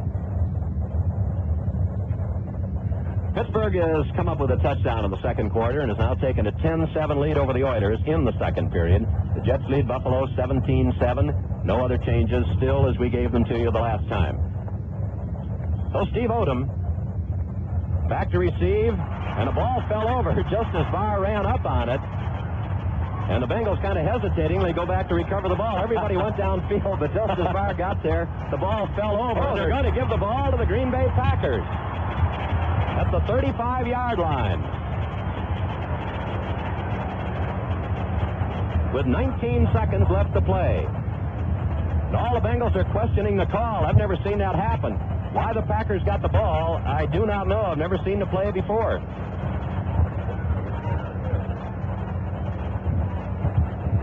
One that perhaps the officials have not seen either, because they've gotten together down there to talk it over, and now they've decided otherwise, that it is not Green Bay's ball. So we're going to kick it off over again. That's better. Apparently something, as Phil said, it's something we've never seen in 10 years of broadcasting the Bengals games. If Barr had kicked the ball or even touched it, of course, then it could have been, it was a free ball, and the Packers could have recovered it. But Tony Davis went back, and I thought he covered the ball, but Barr never made contact with the ball. The ball fell over as he was just about a step away from putting his foot into it. So they'll tee it up again at the 35-yard line. We'll do it all over again. No time ran off the clock. The clock does not start in the final 2 minutes of either half until it's touched by a player in the field of play. So the clock will not start until Odom touches the ball. Now Barr advances, and there's the boot. It's a line drive that bounces down to 30, 25. It's dropped by Odom at the 10, and he finally picks it up. Comes straight up, gets to the 20, is going to run into a flock of tacklers, reverses his field, comes back the other way, running laterally at the 15. Now he's going to try the other way, and he almost lost the ball. It popped up in his hands, but he grabbed it as he's knocked down at the 11-yard line. He reversed his field twice, tried to pick up a block, but the Bengals, with good contain, did not all sweep to the right side of the field when he went that way. And when he came back to the near side, 2 or 3 men were there to meet him, and Willie Shelby finally dumped him back at about the 12. And with 7 seconds left, the Packers will have about time to run off one play. So it's 7-7 game, 7 left to play here in the first half. The Bengals just scoring a few seconds ago on the 8-yard pass from Anderson to Curtis. Dickey to Smith from 14 yards out accounted for the Green Bay touchdown. So Odom comes wide right now, and the backs go into an I with Barty Smith, the short man, Torkelson, the deep man. The Packers at their own 11. They'll probably just run it into the line and let time run out. It is Barty Smith over the right side, and he's met hard right at the line of scrimmage. And time will run out here in the first half, and that'll be it.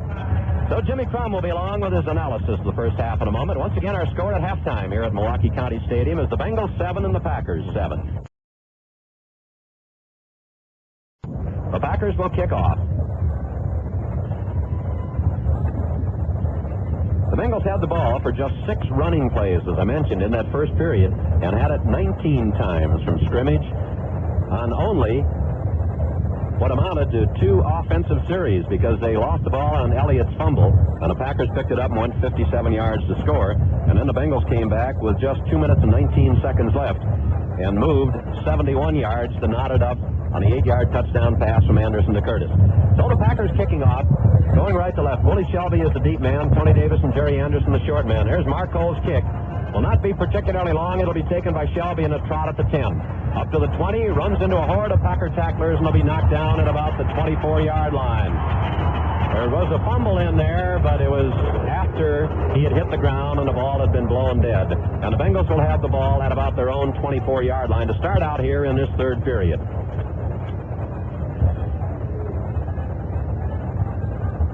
Sun is out now, and the skies have fairly well cleared here in Milwaukee. Overcast about an hour before the game, but then patches of blue began to show. We played most of that first half in the sunshine. Bengals come out with a slot formation right. Billy Brooks is the flanker. He's in the slot. Curtis wide right. And off around the left side, cutting in is Elliott, and he runs into about 3 or 4 Packer tacklers as he gets out to the 29-yard line. Jim Carter, the middle linebacker, the fellow's had all kinds of problems with a couple of broken arms in his career. Mike McCoy up from the cornerback spot also to help out on the tackle, but they say that Elliott got to the 30. So it's a gain of about 5, and it'll be 2nd and 5. 7-7 ball game here in the opening minute of this third period of play.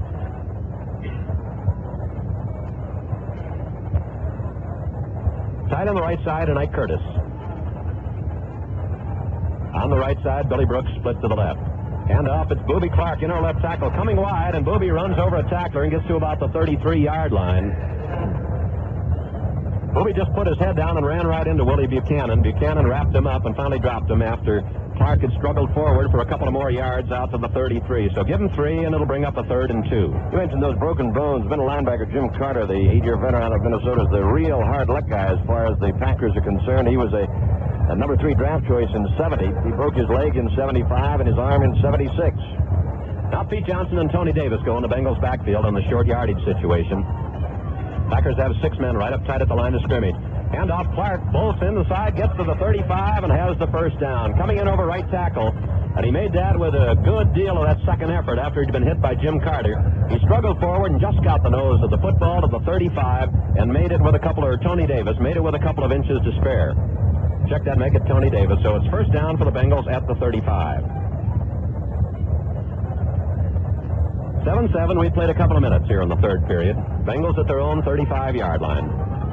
Again, come out with a slot formation right. Curtis wide, and as the Packer cornerbacks have done all afternoon, they're about 8 yards off that line of scrimmage. An I formation, short man, it goes to second man. Elliott wiggles his way up to the 40 and gets up to the 42 as he came in that right side. Again, the middle linebacker, Jim Carter, along with Dave Purifoy, who made the stop, but not until Elliott had picked up about 7 yards at the 42, and now the Bengals will look at a 2nd and 3. And the Bengals have shown more offense here in this opening series in the third quarter than they showed in the entire first half, with the exception of that drive in the final 2 minutes and 19 seconds.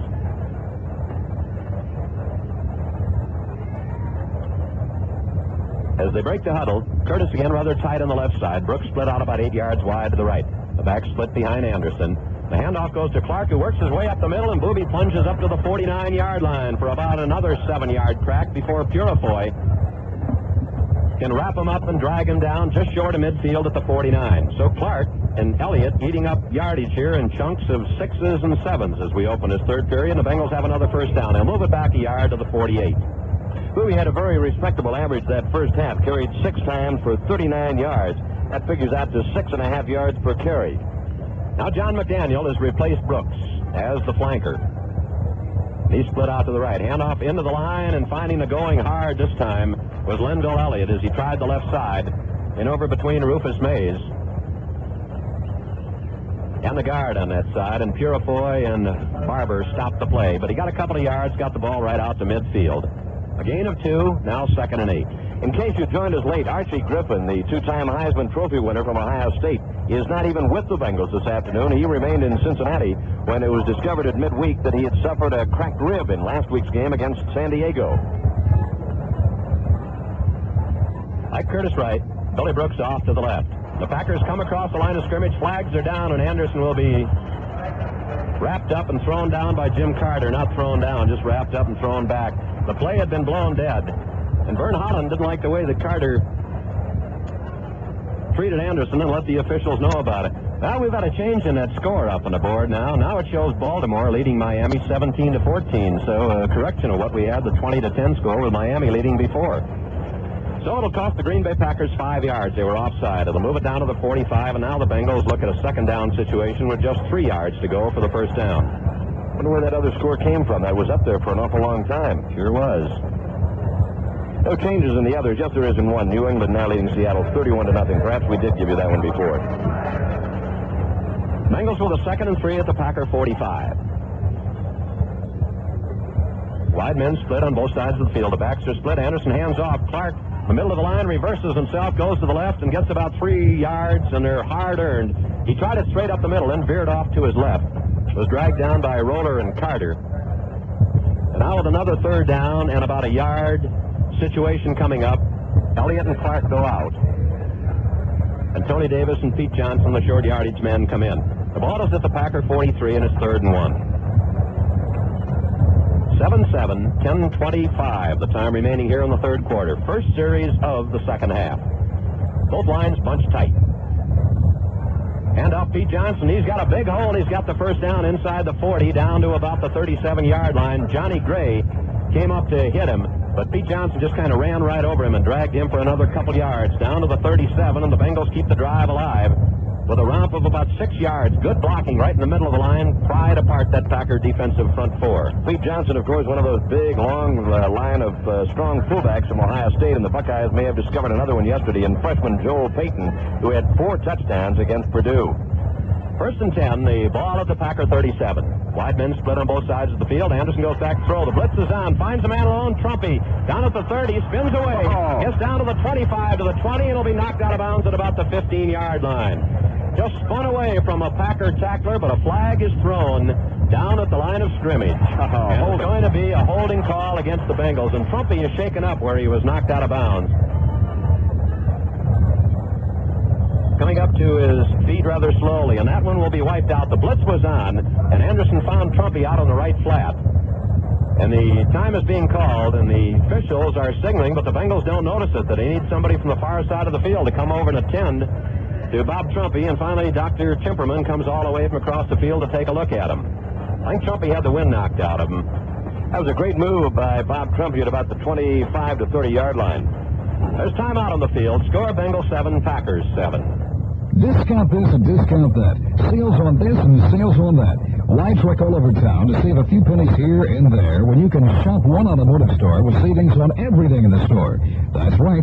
Corvairs is the place for store-wide savings up to 75% on everything. Corvairs has a full selection of CDs, 23 and 40 channels at tremendous savings. Corvairs has winterizing products like snow tires, batteries, antifreeze, and jumper cables, all at rock-bottom prices. And Corvairs has a complete line of motor oil, filters, plugs, and tune-up parts.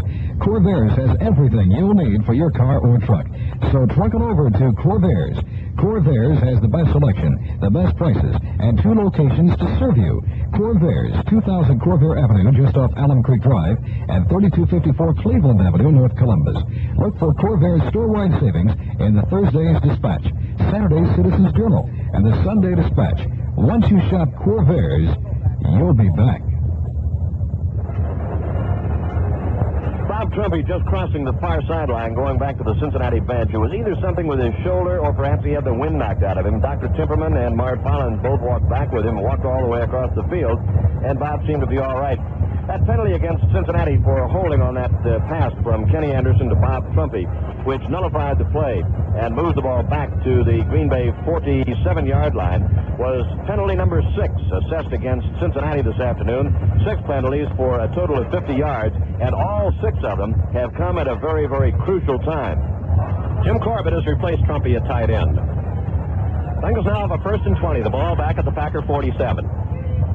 Brooks and Curtis split on opposite sides. Anderson goes back to throw, fires it out on the flat, over the head of Booby Clark on the far side of the field. Trying to swing it out to the left side. He was covered well over there by Fred Carr, the right side linebacker, who had drifted out. And so had Bob Barber, the end over on that side. So it comes back to the 47, and it'll be 2nd and 20.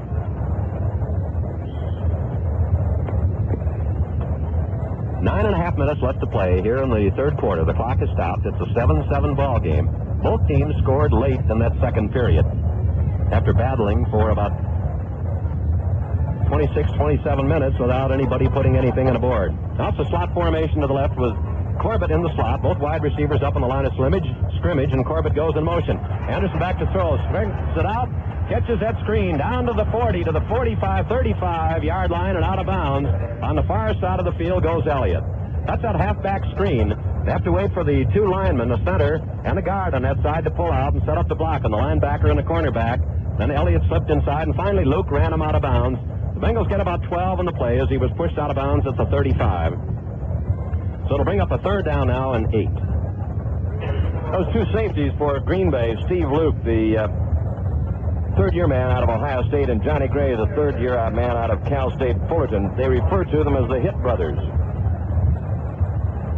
So a big third down play for the Bengals. 8 to go at the Packer 35. Brooks and Curtis going opposite sides of the field. The cornerback on the right side, Mike McCoy, comes right up to the line of scrimmage with Curtis.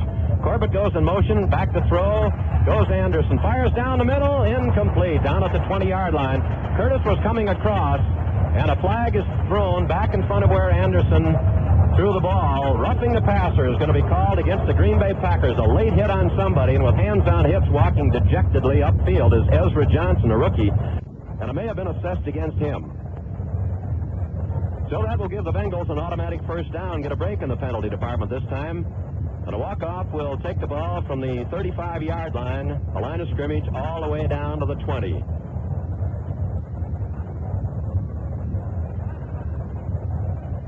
See if we can catch the number.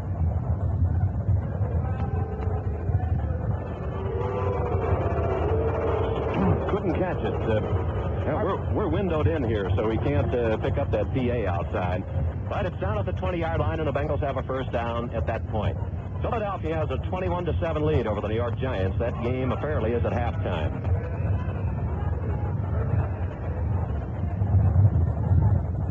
Curtis near side. Brooks split to the far side. Now Brooks comes in motion. Anderson hands the ball off. Wide around to the right side comes Ellie. Gets the block. Gets to the 15 along the sidelines to the 10 to the 5 and out of bounds, perhaps at the 2-yard line. Elliott getting up a couple of good blocks along the way as he just picked his way behind his blockers coming down the right side. And McCoy and Gray finally ran him out of bounds at about the 2, and it'll be first and goal. Bengals in the last 2 minutes of the first half, and they have taken this opening kickoff and controlled the ball for almost 6 minutes now here in the third quarter, have finally rounded into the kind of Cincinnati football team that we saw during that 5-1 record in preseason. Bob Trumpy is back in at tight end for the Bengals, just shaken up momentarily. It was his shoulder or arm or perhaps both arms, but Trumpy's all right. First and goal at the 2. And off into the line, diving into the end zone for the touchdown goes Tony Davis, and he spikes that ball. Tony Davis diving through that right side, landed a couple of yards deep in the end zone, and the Bengals go out in front now by a score of 13-7. So the Bengals put together a good, concerted 75-yard drive after taking the second half kickoff. Tony Davis punched in from 2 yards out, and the Bengals go out in front now 13-7. Wonder if his mother's listening on top of that hill outside of Omaha today. I don't think we reach out to that hillside in the daytime. We have to wait till it gets darker. Marvin Cobb will hold. Chris Barr will attempt the extra point. The lines are down. The ball is placed. The kick is high and up into the stands, and it is good. So there's time out on the field. With the score now, Bengals 14 and the Packers 7. Here's a refreshing piece of news from Chevrolet. The new 78 Chevette two-door hatchback has 18 new standard features and a base manufacturer suggested retail price that's $282 less than the 77 model would have cost with the same equipment. That bears repeating. 18 features more, $282 less. You get a larger 1.6-liter engine, white striped tires, wheel trim rings, floor-mounted console, swing-out rear windows, sports steering wheel, and a quality-built Delco AM radio, just to name a few. The new Chevy Chevette two-door hatchback. A lot more car for a lot less money. Here's more. Chevrolet is also introducing an all-new Chevette four-door hatchback with more rear seat legroom than the 1977 four-door models of Toyota Corolla, Datsun B210, even the Honda Civic wagon. The 78 Chevettes, now at Chevy showrooms everywhere.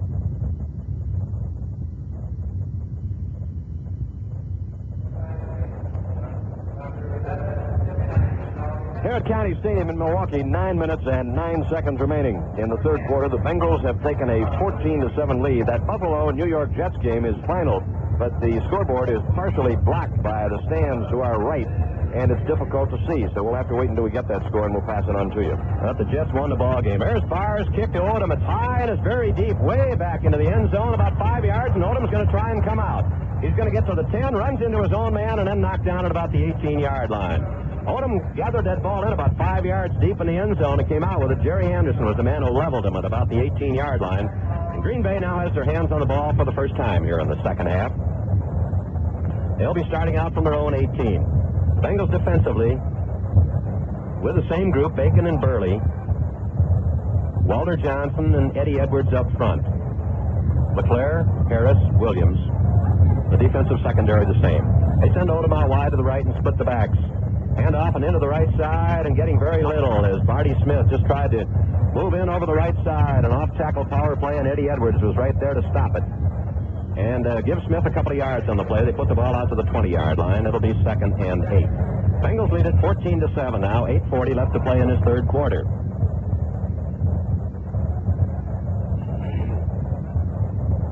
I would assume that's a halftime score now. Minnesota over Detroit 14-0, although it might be in the second period. Odom comes to the left this time. And the backs, Smith and Harrell line up in an eye. It's Harrell running wide around the right side. He's running into trouble, and Jim LeClaire hauls him down at about the 21-yard line. Harrell trying to sweep wide to the right. Had to avoid a tackler at about the 18. As he cut in up at the 21, LeClaire nailed him for a gain of just 1 yard in the play. And now it'll become 3rd and 7. Again this afternoon, Jim LeClaire, the 6'3", 237-pound veteran out of North Dakota, a 6-year man, has been all over that field. He takes charge of that defense in that middle linebacking position and has really developed into one of the top middle linebackers in the NFL. Well, Ron Carpenter was scheduled to be released from the hospital this afternoon after a disc operation in his back, and Ron coming along well. Dickey going back to throw, fires a swing pass out to the right. At the 25, the man at the 21-yard line will be dropped. Barty Smith coming out of the backfield, ran into all kinds of problems on the far side of the field. Eddie Edwards had smelled it out and was over there to knock him down at the 22, and so the Packers will have to punt it away. And the Bengals could come out with pretty decent field position. So David Beverly back to do the booting for the Packers. In the first half of the game, the punting was not anything to write home about by either team. Beverly punted once for 35, and McAnally had a 35.5-yard average on a couple. But Beverly with an average over 44.5 coming into this game. There's a snap back. A big rush is on. Very, very short kick high into the air. It'll land at about the Packers' 43 and go out of bounds right there. A big rush by Scott Perry.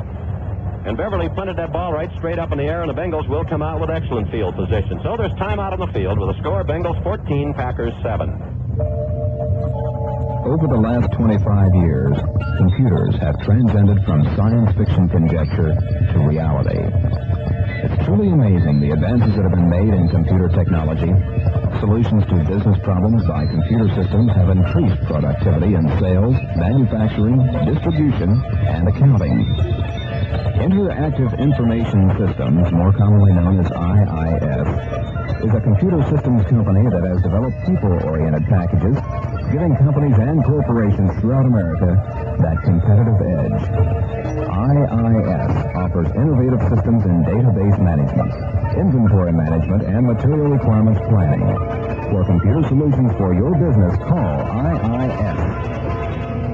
In Central Ohio, call 224-0380. Interactive Information Systems, 370 South 5th Street, Columbus. IIS. That 23-yard punt by the Packers' David Beverly gives the Bengals excellent field position. With 6 minutes and 57 seconds remaining in the third quarter, and the Bengals holding on to a 14-7 lead, Cincinnati will put the ball in play 1st and 10 at the Green Bay 44-yard line. The final round, New England blanked the Seattle Seahawks 31-0. Bengals up at the line of scrimmage at the Packer 44. Curtis tight right, Billy Brooks split out wide to the left. Hand off, Booby Clark running wide around the right side. Booby cuts in and powers his way ahead for 4 yards, down to about the 40-yard line. Mike Butler, the big rookie, had to hold him, along with Jim Carter, Willie Buchanan, the cornerback on that side, also up to aid in the stop. He'll put the ball just a little bit shy of the 40-yard line, but for statistical purposes, that's where it is, and the Bengals now have a 2nd and 6. Bengals are due back at Greater Cincinnati Airport tonight, shortly after 7:30 on their United Airlines charter jet. Final now, the Philadelphia Eagles beat the Giants 28-10. Slot formation left. Trumpy is split out wide to the right. A quick pitch. Trumpy gets the cutback block. It's Elliott running wide right and gets to the 35. And that will be very close to what's needed for the first down. Carter and Weaver, the 2 linebackers, over there to make the stop. Trumpy went in motion toward the line of the scrimmage from his wide split on the right side. Cut back to get a block on the cornerback. And he powered the ball down at the 35-yard line, where it'll be a 5-yard gain and will result in a 3rd and 1. Now Tony Davis and Pete Johnson are back in the backfield for the Bengals. Short yardage, 3rd and 1. Packers put 7 men right up on the line of scrimmage. On count, handoff goes to Pete Johnson. He's got the first down, plunging in over the right side, moves the ball down to perhaps the 33-yard line, the middle of the line, Roller and Purifoy, and help from a couple others there to bring it to a quick halt, but Pete Johnson did his job, picked up the first down, and the Bengals have it at the Pack 33. Bengals leading 14-7. Scoring in the final 30 seconds of that first half to tie it up, and then coming out for the second half with a 75-yard drive after taking the opening kickoff to go out in front 14-7. Very methodical drive, 15 plays, and they used up almost 6 minutes. 5:07 time left in this third quarter. Slot formation left. Curtis wide.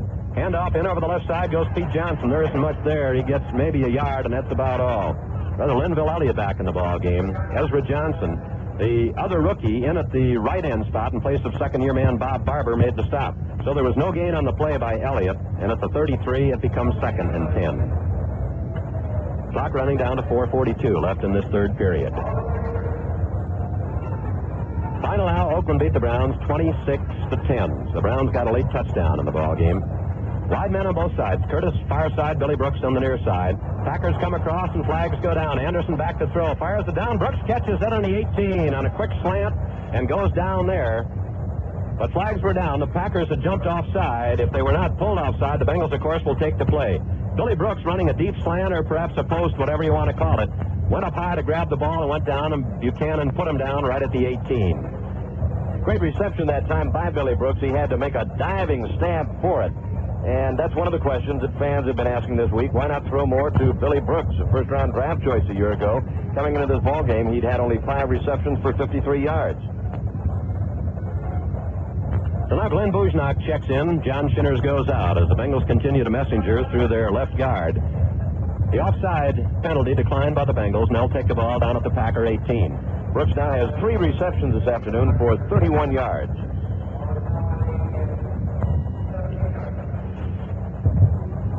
Brooks goes out to the left. Curtis comes to the right. Curtis caught an 8-yard touchdown pass.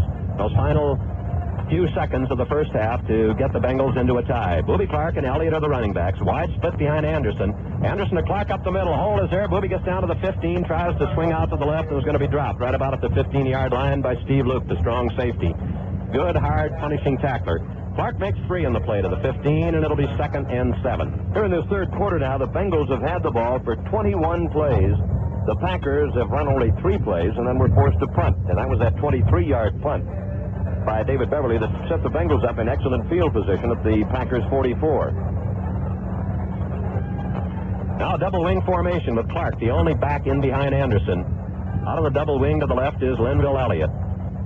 Quarterbacks come up the line of scrimmage as Anderson goes back to throw. Fires down in the corner. It's intercepted and out of bounds at the 3-yard line by Steve Luke. It was intended down in the corner for Billy Brooks, and Luke stepped in front of the ball and intercepted it. Unfortunately for the Bengals, he ran out of bounds. His momentum carried him out because there was nobody along that near sideline. And Anderson intercepted for the first time today, and now there's time out on the field with the score, Bengals 14, Packers 7.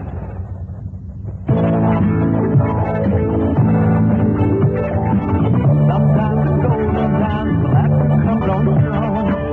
When friends close together, just won't be alone. For all the golden times, there's the golden sea. All the way with 14K, that's his whole feel. It's happy beauty time, it's happy beauty time. And we're happy to have some right here. It's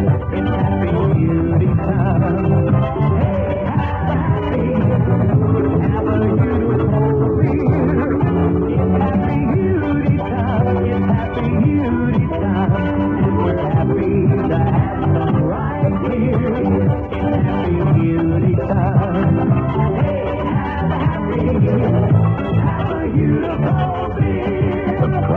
Cincinnati's great brewing tradition.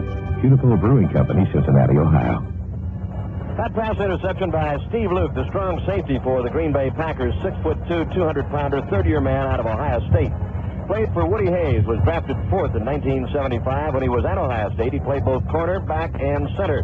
Last year for the Packers, he started 12 games, and he's in there again as that starting strong safety. That's only the second pass the Packers have intercepted this season, and Luke has them both. So the Packers start out deep at their own 3-yard line. Have Willard Harrell and Barty Smith as the running backs. They come out in an eye. Handoff goes to the second man, Harrell. He wiggles his way out to about the 5-yard line as he's slanted in off right tackle. Dragged down over there by Walter Johnson along with Burley. Eddie Edwards also into the stop. Let's pause 15 seconds for station identification. This is the Cincinnati Bengals Football Network.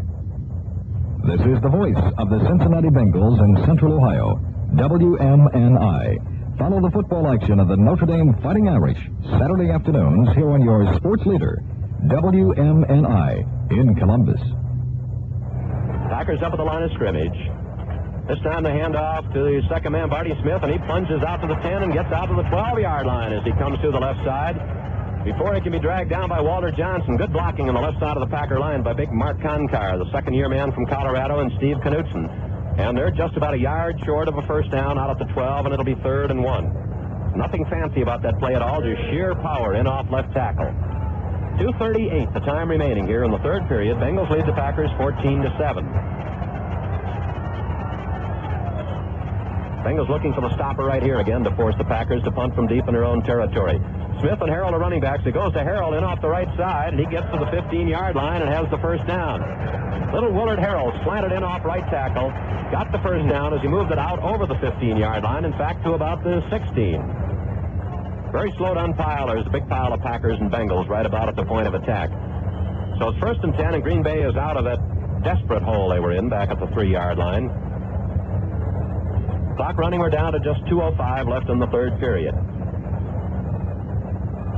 Shadows beginning to settle in over Milwaukee County Stadium. At the end of the field where we're playing now, the remainder of the field is still bathed in sunshine. One wide receiver to the right. Everybody else is tight. This time it's Willard Harrell around the right side, and he crawls forward for about a yard as he tried to dive in over a pack. Jim LeClaire got a hand on him as LeClaire shot in the gap. Bo Harris, the left side linebacker, was down at the bottom of the pack, and he kind of had to vault over that, and then he was pinned down for good at about the 17. So give Harrell 1. And it will be 2nd and 9. Much of the rushing yardage that the Packers have picked up this afternoon has been from the vaulting type of run that was just exhibited there by Harrell. Harrell, Torkelson, Smith, all of them, a lot of times have found those holes closed up and have had to vault over a pile of bodies to pick up yardage. Now they split both the wide men. Payne wrote him out. The handoff goes to Harrell. He gets in over the right side and managed to wiggle his way out to about the 20-yard line. That's all. Gary Burley, the left end, nailed him.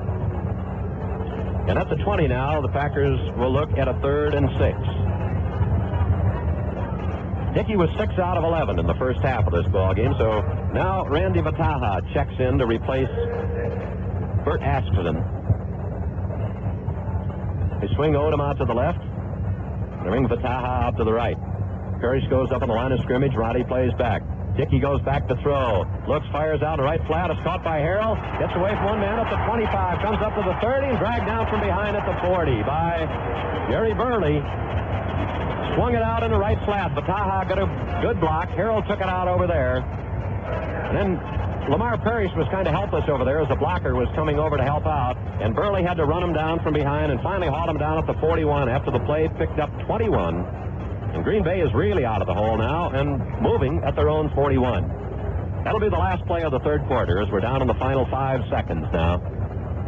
And we'll change ends of the field before anything more is done offensively or defensively. The gun sounds. That's the end of the third quarter. With the score, Bengals 14 and the Packers 7. When you have a family, you just can't do it alone. Things keep you up every day. Things keep you up with you all the way. Under protection. Partnerships show up almost everywhere, even in darkest Africa, where Stanley met Livingston. Robinson Crusoe had a working partnership with his man Friday while shipwrecked. Disaster can make you wish you had a partner. Your Grange agent wants to be your partner in protection before disaster strikes. You can sleep nice when you know that your Grange partner has you covered. Grange rates are reasonable and claim service is fast when you need it. Listen when your Grange agent suggests, let's be partners. Grange keeps you up with you all the way. Under protection. When you have a family, you just can't do it alone. Hi, this is the music. You're listening to the voice of the Cincinnati Bengals in Central Ohio, WMNI, where you'll hear the best in country music. We are your good neighbor, WMNI, in Columbus. County Stadium, Milwaukee, Wisconsin. The Cincinnati Bengals lead the Green Bay Packers 14-7. We're starting the fourth and final quarter. The Packers ball 1st and 10 at their own 41-yard line. On the scoreboard, Minnesota leading Detroit 14-0. Second quarter, San Diego leading New Orleans 7-0 in the second. Philadelphia defeated the New York Giants by a score of 28-10. The Oakland Raiders picked up their 17th straight victory. The record is 18, held by Chicago twice and Miami. Oakland won their 17th in a row this afternoon, beating Cleveland 26-10. Pittsburgh leads Houston 10-7. That is in the third quarter now. And New England defeated Seattle 31-0. They have rookie Nate Simpson from Tennessee State in the running back spot now, along with Barty Smith. Aston comes in. They have only Odom split wide to the left. Handoff is to Simpson. He circles wide around the left side, and he gets away from one man. Will get up to 45 and knocked out of bounds about there by Marvin Cobb. Managed to elude Reggie Williams back at about the 40. Got out wide. Cobb came up to knock him down. So Simpson carries wide left on his first foray into the lineup here this afternoon. And the Packers at the 45 will now be looking at a 2nd and 6. Bengals lead at 14-7 as we enter this fourth and final quarter of play. The 4 o'clock games are all getting underway. Atlanta and San Francisco, Dallas and St. Louis, and Kansas City and Denver. We have nothing on the Washington-Tampa Bay game. That is not up on the board. And the Bears and Rams, of course, play tomorrow night. An I formation now with Simpson, the deep man, Barty Smith up short. The pitch back to Simpson. Comes running wide to the right. There isn't much of any place to go, but he makes about 5 yards still on his feet and gets into the Bengal territory. It'll be hauled down at about the 47. Reggie Williams finally had to put the stopper on him when it looked as though he might be stopped back at about the 45-yard line, and the Bengals have been guilty of some sloppy tackling this afternoon right from the first offensive series that the Packers had. The tackling has not been crisp and sharp at all. So it's a first down for Green Bay at the Bengal 47-yard line. So Simpson in the lineup, carries twice, picks up the necessary yardage for the first down. Again, they line up in an I formation. Odom is split left. Handoff goes to the short man, this time Barty Smith, and he's nailed by Burley right at the line of scrimmage. Burley just sliced in from that left end spot and nailed Barty Smith right at the line of scrimmage. The ball right at the 47, where the Packers will have a 2nd and 10. Just under 14 minutes remaining in this game. A week from tomorrow night, the Bengals and the Steelers, the first meeting of the year over at Three Rivers in Pittsburgh. Packers up to this point have gained 199 yards on the afternoon. The Bengals 217. Houston has tied up Pittsburgh in the third period at 10. Askson to the right, Odom to the left. Dickey goes straight back to throw. Blitz is on. They fired it out of the flat, and Simpson is going to be hit out there and dragged down by Ken Riley back at the Packer 46. The blitz was on. Reggie Williams, I think it was coming, and he had to dump that ball off in a hurry. And Ken Riley came up in the cornerback spot on the right to dunk him for a loss of about 6 from the Bengals 47 back to the Packers 47. And now it becomes 3rd and 16. A couple of new players check into the Packer backfield. Randy Vataha is one of them. Askson goes out. And Payne and Vataha are the 2 wide receivers. They come out to the right. They split their tight end out to the left, or double wing, and back to throw goes Dickey. Looks, fires the ball down the middle. It's dropped at the 45-yard line. Reaching high was Vataha. The ball actually was a little bit behind him. Reached as high as he could, had the ball on his fingertips momentarily, and then it got away. So David Beverly will come in to boot, and the Bengals will get their hands on the football once again here with 12:47 left to play in the game. Well, the Houston Oilers are giving the Pittsburgh Steelers, at least up to this time, a very, very surprisingly tough ball game. Houston has 17 rookies on that ball club, and most of them are on offense. The line of scrimmage is the 46. The snap back to Beverly. Gets the punt away. A lazy high punt that Willie Shelby will take at the 10. Tries to get around to the right, and Canton is dropped by one of the 2 wide men downfield. Hundred Thompson got him back at about the 8. So this time out of the field. Score Bengals 14, Packers 7. The winter of 77 was rough, and it was mean, and it was cold. And it took more fuel oil to keep everything going than anybody believed possible. And it took more heart. Longer hours, shorter nights, and emergencies are the way of life. If there was ever a time when getting together would do it better, the winter of 77 was it. There are heroes you'll never hear about, and stories that'll never be told. But probably the best story about the winter of 77 is what didn't happen.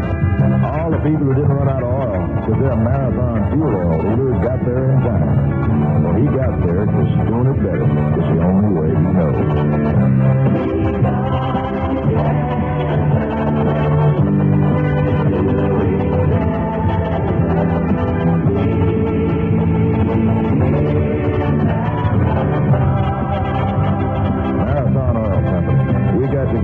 better. And we did. Green Bay's David Beverly, who punted once the first half for a 35-yard average. That one punt going 35. Got one away here when he needed it. This last one, 44 yards.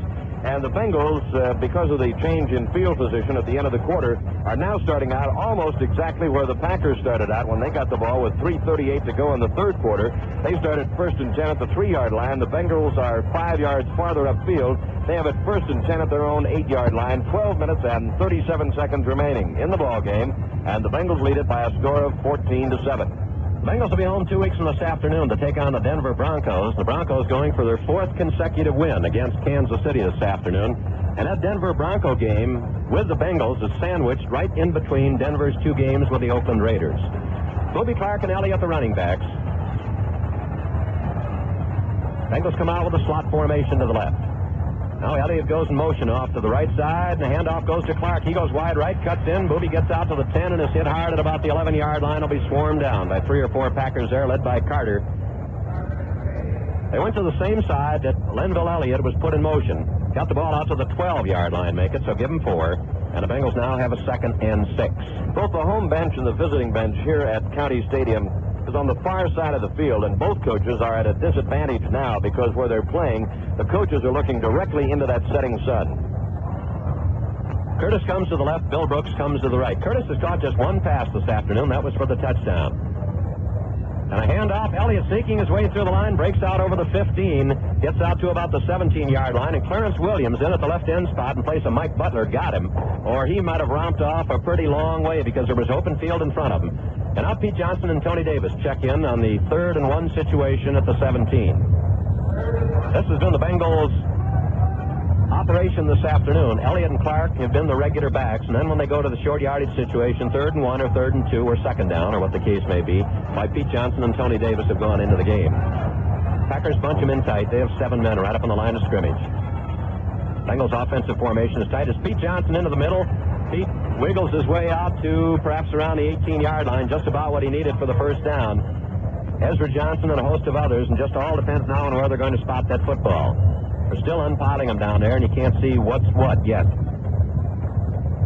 But Elliott and Davis are coming back onto the field, so they think it was the first down. But now we finally get the way cleared, and we can't see the ball because of the Green Bay Packer player standing around. And it's close enough they're going to bring in the chains to measure. 11:13 is the time remaining here in the ball game, and the Bengals have a 14-7 lead over the Packers.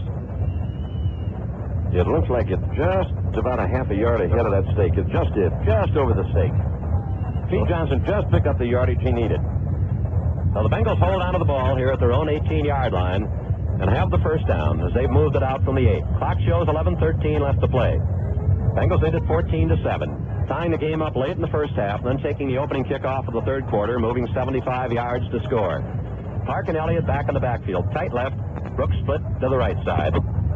Handoff in over right tackle, goes Booby Clark, and he's got a couple of yards. He crosses the 20, gets out to about the 22 before he's hurled back by Carter and Weaver. So Booby will get about 3 in the play, perhaps 4. John Shinners checks in with the play as Glenn Bujnock checks out. Shinners had that dislocated toe suffered a couple of weeks ago, and this is the first time that he has seen action since that toe problem. They put her down at the 22, and that will make it 2nd and 6. Curtis and Brooks come in a slot formation now to the left. Curtis the wide man. McCoy about 8 yards off that line of scrimmage. A handoff. Booby Clark running to the outside. Booby gets to the 25, going right. Crosses to about the 26-yard line. Made about 4 more yards on that play. A straight slant to the right. Barber, the second-year defensive end from Grambling, made the stop. And at the 26-yard line now, it'll be 3rd and 2. And again, Davis and Pete Johnson check back into the Bengal backfield. I guess you can say it was almost by accident that he discovered Archie Griffin's cracked rib this week. He went to the doctor to have an injured toe x-ray. That was all right, but it was then they found the cracked rib. Now the Packers bunch in tightly in the 3rd and 2 situation. It's just a matter of strength against strength. Running to the outside, Tony Davis. A flag is down, and he's knocked down for a loss on the play, but a flag was thrown. And let's get the call. It's holding, the preliminary call against the Bengals. The Packers will probably refuse it because the Bengals will have to punt the football away. Davis was knocked down for a loss of about a yard as he attempted to swing out to his right. And the Packers are changing units, so they'll decline the penalty and they'll take over the football. Or rather, the Bengals will be forced to punt it from their own 25. So little Willard Harrell drops back along with Johnny Gray in twin safeties for the Packers. And Pat McAnally, who has not got off any good McAnally boomers this afternoon, will try to leg one down the field. The Packers safety men don't show much respect.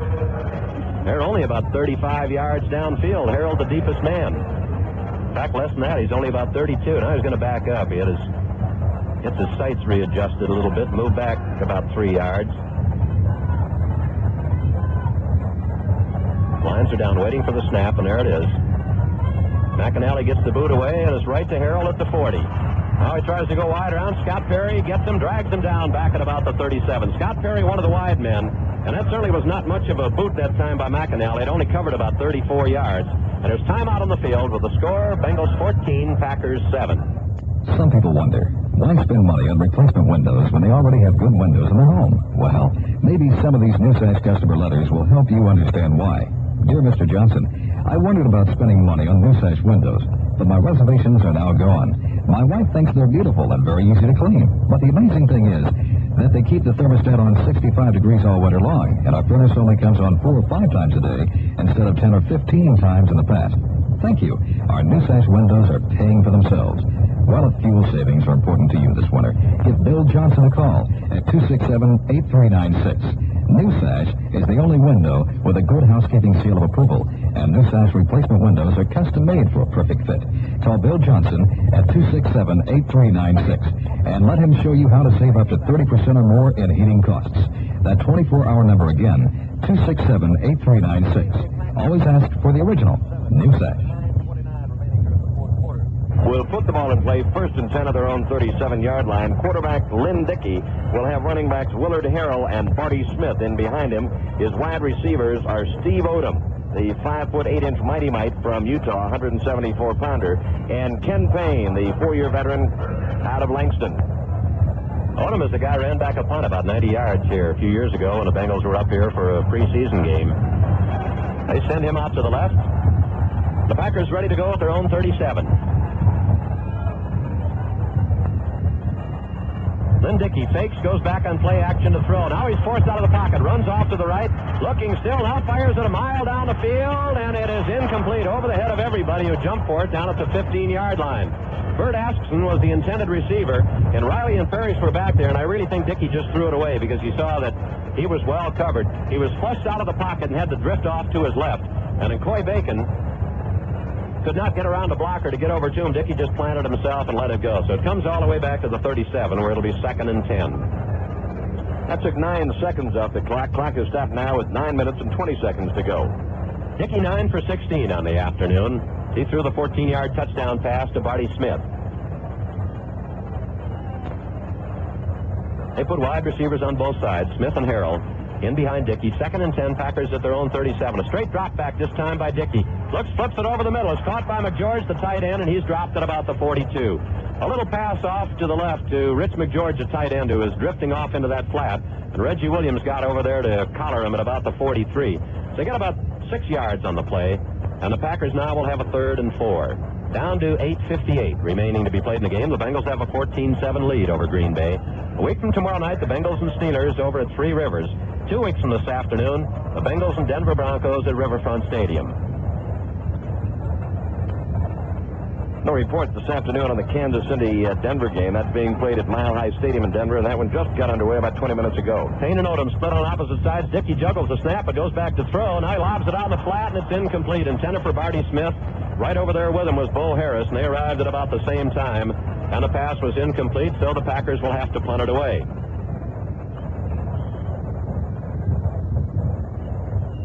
So the clock is stopped, 8:30 left, and David Beverly will go in to boot it away to Willie Shelby.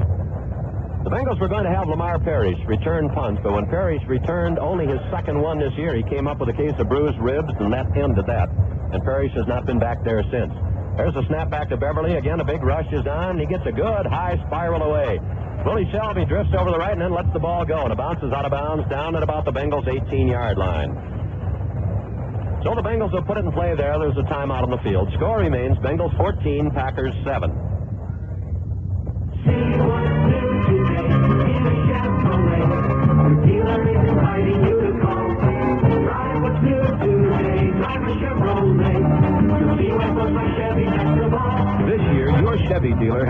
good news about more new Chevrolets than you've seen in years.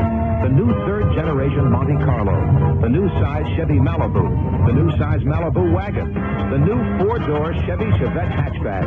These plus the new Chevrolet Caprice, new Chevy Monzas, a new Camaro, even a new silver anniversary Corvette. So come on in, America, and see what's new.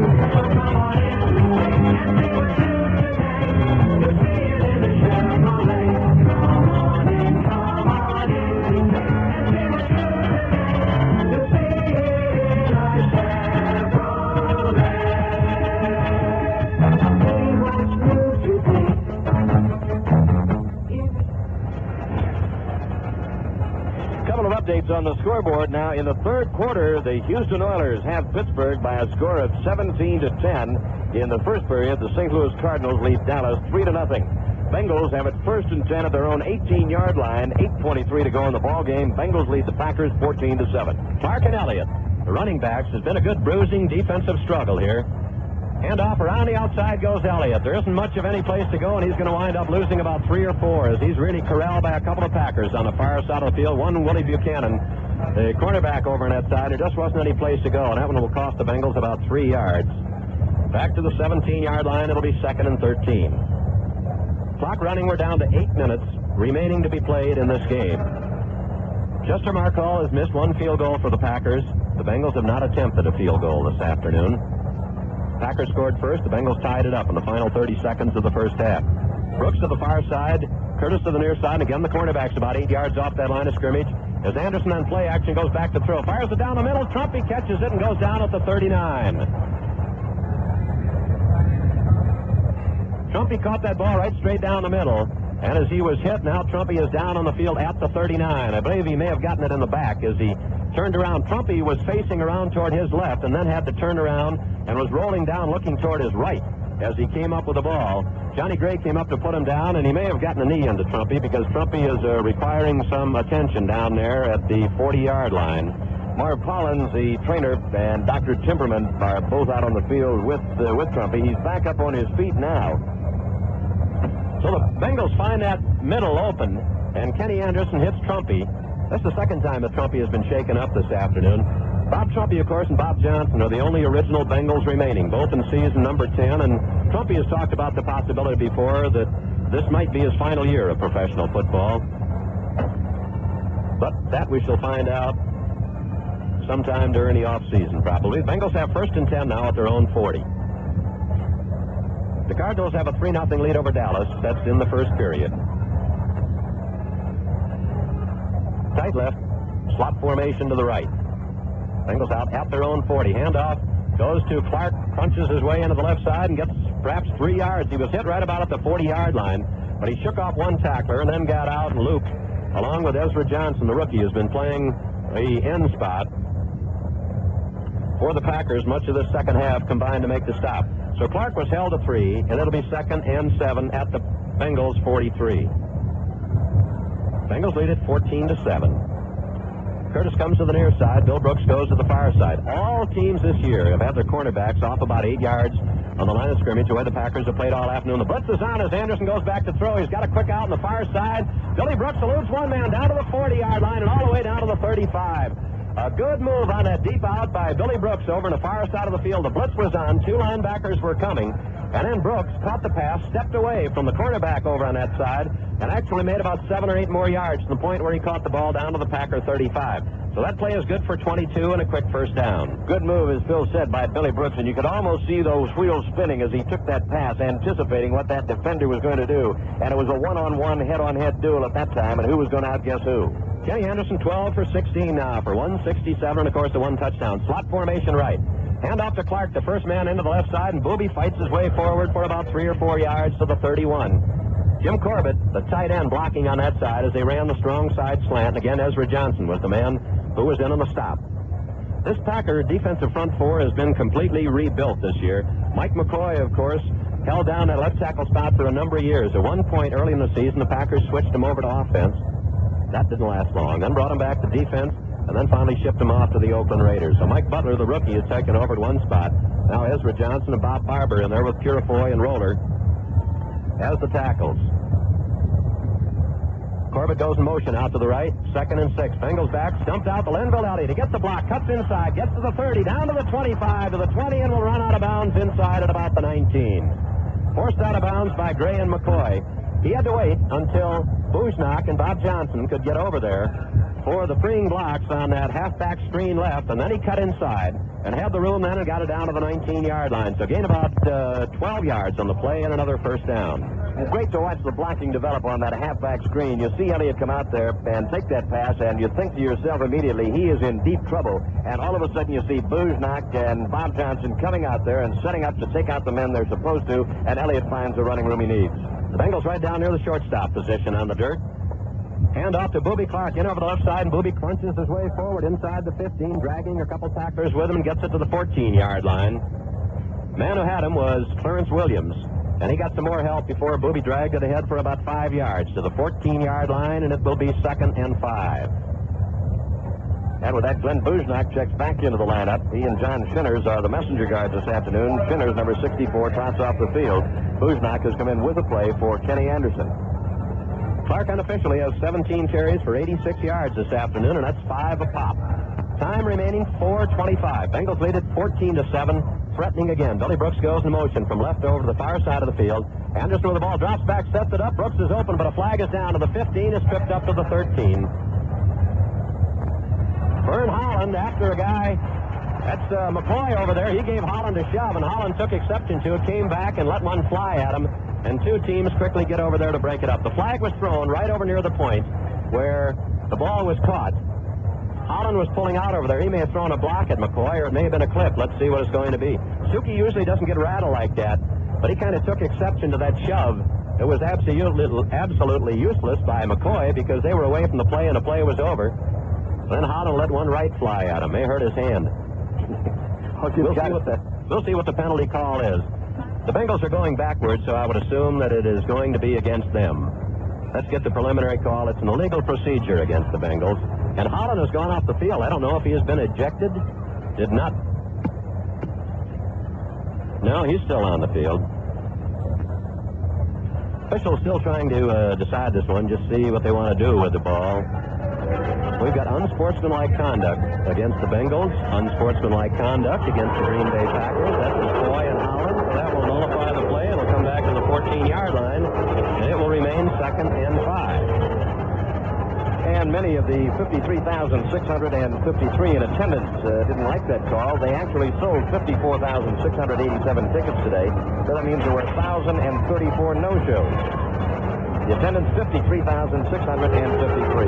Now the Packers are questioning the call, and now Bob Johnson comes over to get into the thing, and McCoy is unhappy about it because he was called for the unsportsmanlike conduct, and a couple of his teammates drag him away, and none too gently. Because of his action in shoving Holland, and then Holland returning the favor by a couple of offsetting unsportsmanlike conduct penalties were called. If that's the way they're finally going to resolve the thing, and that's the way it is, the ball will stay at the 14-yard line. It'll be 2nd and 5. Despite the fact that we're enclosed with just a slight window open, you can hear the displeasure being vented by the Packer fans at County Stadium. The ball will go back to the 14-yard line. On the near side comes Brooks. Curtis goes to the far side. Packers, of course, will have to play a man-to-man down here. Brooks goes wide right, and the safety follows him. Anderson drifts off to the right, fires down to the 10, and out of bounds goes Brooks after catching it there. Bill Brooks out on the right flat, took that pass, gained about 4 yards in the play, and it'll bring up a 3rd and 1. Let's pause 15 seconds for station identification. This is the Cincinnati Bengals Football Network. WMNI in Columbus, Ohio. The time is 4:32. Bill Samp and Jimmy Crum back at Milwaukee County Stadium, where Isaac Curtis goes out now, and the Bengals go to 2 tight ends in the 3rd and 1 situation down at the Packer 10. Pete Johnson and Tony Davis are back in there, and both lines bunched tightly. Handoff goes to Pete, and he has the first down, but a flag is thrown. Thrown in the backfield, and it's going to be a holding call against the Bengals. Well, they had the first down at the 8, and this one will be wiped out by the hold. That'll move the ball back to the 20-yard line, and now it'll become 3rd and 11. So another costly penalty against the Bengals. Instead of having a first down and goal at the 8, they'll wind up with 3rd and 11 back at the 20. See if we can catch the number. 36. Lenville Elliott. That was Lenville Elliott. I don't think he was in there. He wasn't, is right. Maybe he said 46. Lenville Elliott was not in there. He's back in there now. So at the 20 now becomes 3rd and 11. The Packers thought they were going with a couple of extra defensive backs. They might be because they've got 4 men up front. Curtis goes to the far side and Bill Brooks comes to the near side. The Packers come across the line of scrimmage and flags go down. Anderson drops back, fires it down into the end zone. Curtis can't hold it as he's going out of bounds down at about the 1. Well, that one will cost the Packers 5 yards. It'll put it back to the 15-yard line, and we'll go through it all again. It'll be 3rd and about 6. Don Hansen is in at the middle linebacking spot for Jim Carter. Carter injured here just a play or so ago. Schinner's very, very gentlemanly-like, picks up the official's flag and hands it back to him as he walks over. You know, John Schinner lives right up here in Hartford, just outside Milwaukee, and his dad ordered 245 tickets he got for the game this afternoon. John, of course, is in the publishing business with his father up here. That's about the whole town of Hartford. Brooks goes to the far side now, and Curtis comes to the near side. We're back at the 15, 3rd and 6, 4 minutes left to play in this game. The double wing formation as Lenville Elliott comes out to the left on the wing. Anderson goes back to throw, has the time, looks, steps up, now is going to run, and he'll be dropped at the 19-yard line. Everybody covered downfield, nobody to throw it to. And Anderson just put his head down and got to the 19, and that will bring in Chris Barr for an apparent field goal attempt. Ball at the 19, it'll be about a 36-yard boot. It'll be Barr's first attempt of the afternoon. So another crucial holding penalty. Instead of a 1st and goal at the 8, the Bengals wind up now back at the 20. Penalty to the 15, and now will be forced to go for the field goal. The ball will be put down by Marvin Cobb at the 26. It'll be a 36-yard attempt by Barr, who is 2 out of 4 on the season.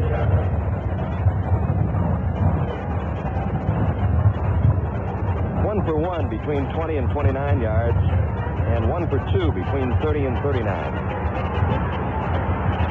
So the lines are down finally. We're getting set. The ball will be put on the grass.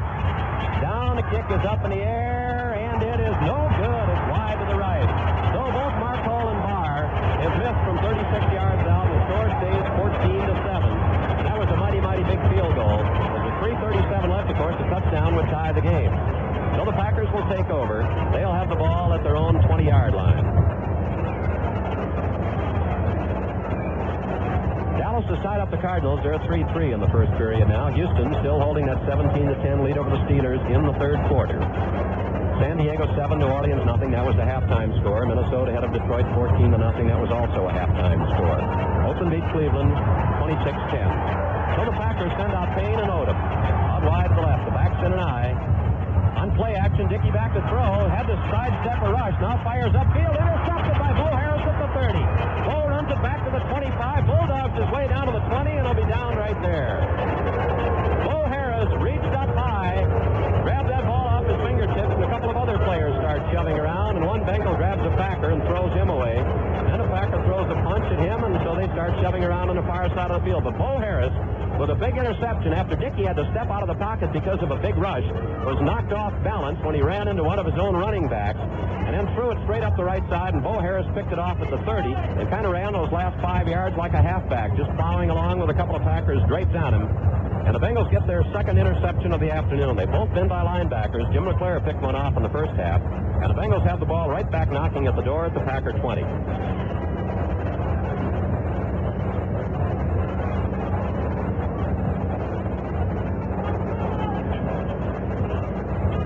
Remaining 3:25. Bengals lead 14-7. Clark and Elliott are the running backs. Curtis tight right. Bill Brooks split to the left. Hand off into the line. Clark comes out to the right side, cuts in, gets inside the 15, and plunges on down to about the 12. Jim Carter back in the lineup. Had hold of him first of all, and Johnny Gray finally had to put him down as Booby Clark is now over 90 yards rushing this afternoon as he gets himself about 8 there from the 20-yard line down to close to the 12, and I think for statistical purposes, although those markers out on the field are scratched off, there we can see the nose of the ball. It is at the 12, so give Clark 8, and it'll be 2nd and 2. Time on the clock, 2:51 remaining. Wide receiver split to the right. The back split behind Anderson. It's Clark again, and Booby inside the 10 to the 9 as he tried it in the left side. running on the side with Rufus Mays, along with Glenn Bujnock, and they're going to put the ball right down at the 10-yard line. Although it looked from here as though he made it to about the 9-yard line, and that may be close enough. They're going to, might have to have it now. They're putting it back outside the 10-yard line. How can that be? That doesn't make sense at all. Clark, with the ball nestled in his arms, was inside the 10 at the 9, and now the ball is put about a foot outside the 10-yard line, so it'll be 3rd and 1. Well, it'll actually 3rd and about 8 inches. So Tony Davis and Pete Johnson are back in the backfield. The Bengals are letting the clock just run down to the 2-minute warning here, and we're 1 second away, and there we are. So there's a timeout on the field with the score: Bengals 14, Packers 7. Discount this and discount that. Sales on this and sales on that. Why trek all over town to save a few pennies here and there when you can shop one automotive store with savings on everything in the store? That's right. Corvairs is the place for store-wide savings up to 75% on everything. Corvairs has a full selection of CBs, 23 and 40 channels at tremendous savings. Corvairs has winterizing products like snow tires, batteries, antifreeze, and jumper cables, all at rock-bottom prices. And Corvairs has a complete line of motor oil, filters, plugs, and tune-up parts. Corvairs has everything you'll need for your car or truck. So truck it over to Corvairs. Corvairs has the best selection, the best prices, and 2 locations to serve you. Corvairs, 2000 Corvair Avenue, just off Alum Creek Drive, and 3254 Cleveland Avenue, North Columbus. Look for Corvair's store-wide savings in the Thursday's Dispatch, Saturday's Citizens Journal, and the Sunday Dispatch. Once you shop Corvairs, you'll be back. Bill Samp and Jimmy Crum back at Milwaukee County Stadium, where the Bengals will have a 3rd and just inches to go down at the Packers' 10-yard line. Baltimore has a 31-28 lead over Miami now in the 3rd quarter. Although that game should be just about over. It's in the 4th quarter, but that's the latest score that we have. The finals: Oakland beat Cleveland 26-10. New England blanked Seattle 31-0. Philadelphia beat the New York Giants 28-10. You have nothing on Kansas City or Denver. Okay, 3rd and short yardage. Johnson and Tony Davis. The Bengals running backs down at the Packer 10. Hand off to Pete, and he's got the first down, plunging in over the right side that time behind Lapham, and Vern Holland got that ball down to about the 8 or 9, and the Bengals have the first down. And, of course, running off time on the clock. And the Packers are between the Devils and the deep blue sea right now, because if they call timeouts, they'll be wasting them when they get the ball back on offense, should the Bengals score, if they get the ball back. And if they don't call a timeout, the Bengals will take plenty of time, all the time they need, because they have the 14-7 lead and 1:54 left, and somebody has called timeout right now. That may have been Green Bay. Certainly the Bengals would not. It'll be Bengals 1st and goal at the 9.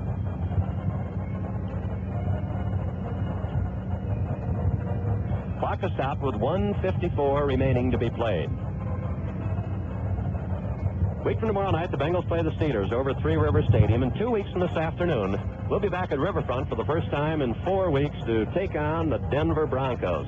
Right now, in the 3rd quarter, Houston has a 17-10 lead over the Pittsburgh Steelers, and that game is a little behind time, too. The New York Jets beat Buffalo. We can't see the final. Looks like 24-19. So Clark and Elliott back in the running backs positions, and the Bengals come out with a slot right. Curtis White and Billy Brooks in the slot. On count, the handoff goes to Elliott around the right side, gets away from a tackler, slips, will get back to just the line of scrimmage, and that's all. He got away from Dave Roller behind the line of scrimmage, but then slipped in the process and just about got back to the line of scrimmage at the 9 or 10-yard line. May have lost a yard on the play, and again, I believe the Packers are going to call a timeout, stopping the clock with 1:42 remaining. Bengals had a chance to put it away, but Chris Bauer missed a 36-yard field goal. And if the Bengals don't score, he'll have another opportunity right here to put it away, put it beyond the point where the Packers could reach it. It's 14-7 right now. We brought you up to date on all the other scores. There haven't been any changes. The Bengals will have a 2nd and goal at the 10. As you mentioned, the Bengals plane is due back in Cincinnati about 7:30 tonight. Kenny Anderson over on the sidelines talking with the offensive coaches over there. A few of the people have left Milwaukee County Stadium, but not very many. Had a crowd of around 53,000 on hand this afternoon. The nose of the ball is right at the 10, where it'll be 2nd and goal.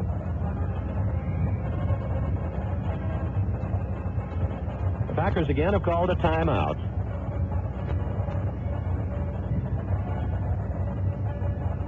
Coming into the games this afternoon, the other 3 teams in the division, Cleveland, Pittsburgh, and Houston, were 2-1, and the Bengals were 1-2.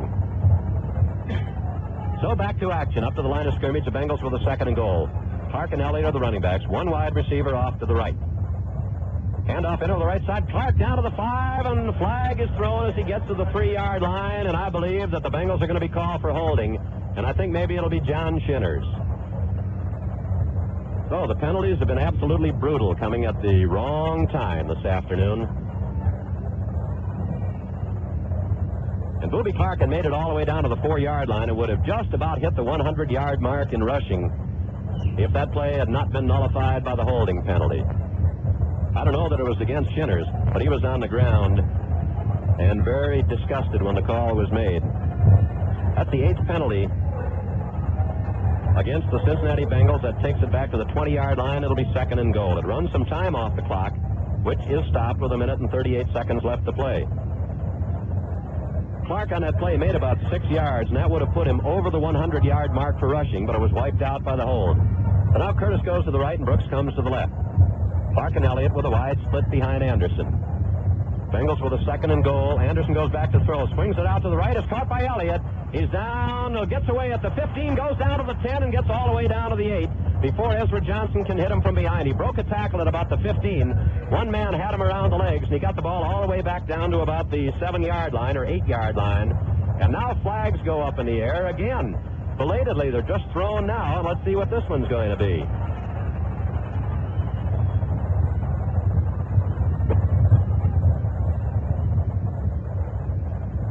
They're consulting with the Green Bay Packers, and the Bengals are backing up.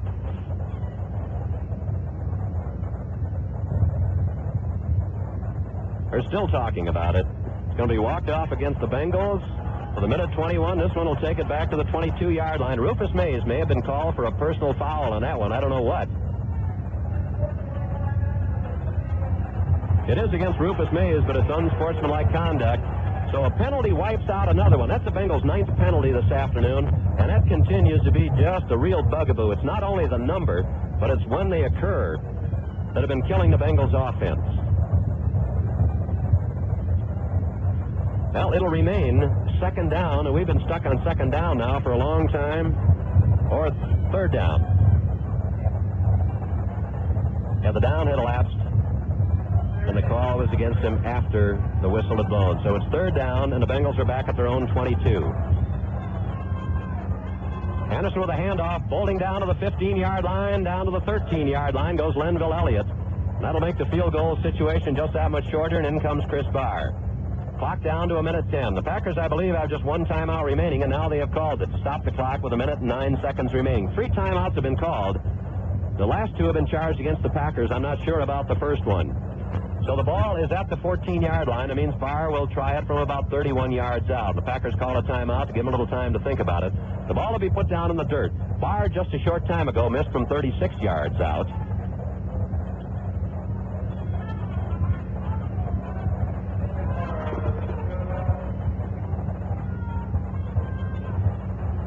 So the Bengals have been penalized 9 times this afternoon. And they've just wiped out a 1st and goal situation down at the 8-yard line, and the Bengals have been able to get the ball back as far as just about the length of the football inside the 15, where this field goal attempt will come from. Bengals lead it 14-7 in 1 minute and 9 seconds, the time remaining on the clock, and the Bengals could put the game away right here if Barr is successful on his field goal. He's made 2 out of 5 in the year now. So the official signals now that we're ready to go. It's going to be from 32 yards out. Marvin Cobb will put it down at the 22. Crowd streaming. There's the snap back. The kick is up in the air. It's away, and this one is good. So Chris Barr hits from 32 yards out, and that gives the Bengals a 10-point lead now with 1 minute and 5 seconds left to go. Chris Barr with a 32-yard field goal ups the count to 17-10. And this is just about the type of scoring game that the Packers and the Vikings and the Lions and Bears generally play in the Central Division. They don't generate a lot of offense, but they have pretty good defenses. So with 1 minute and 5 seconds left now, the Bengals will kick off, holding a 17-7 lead.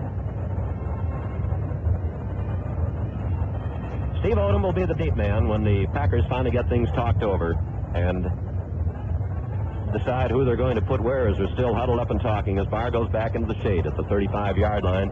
to put the ball down. Let's see if he'll boot it. Well, they're going back to Andre Thompson is going back to be the deep man this time.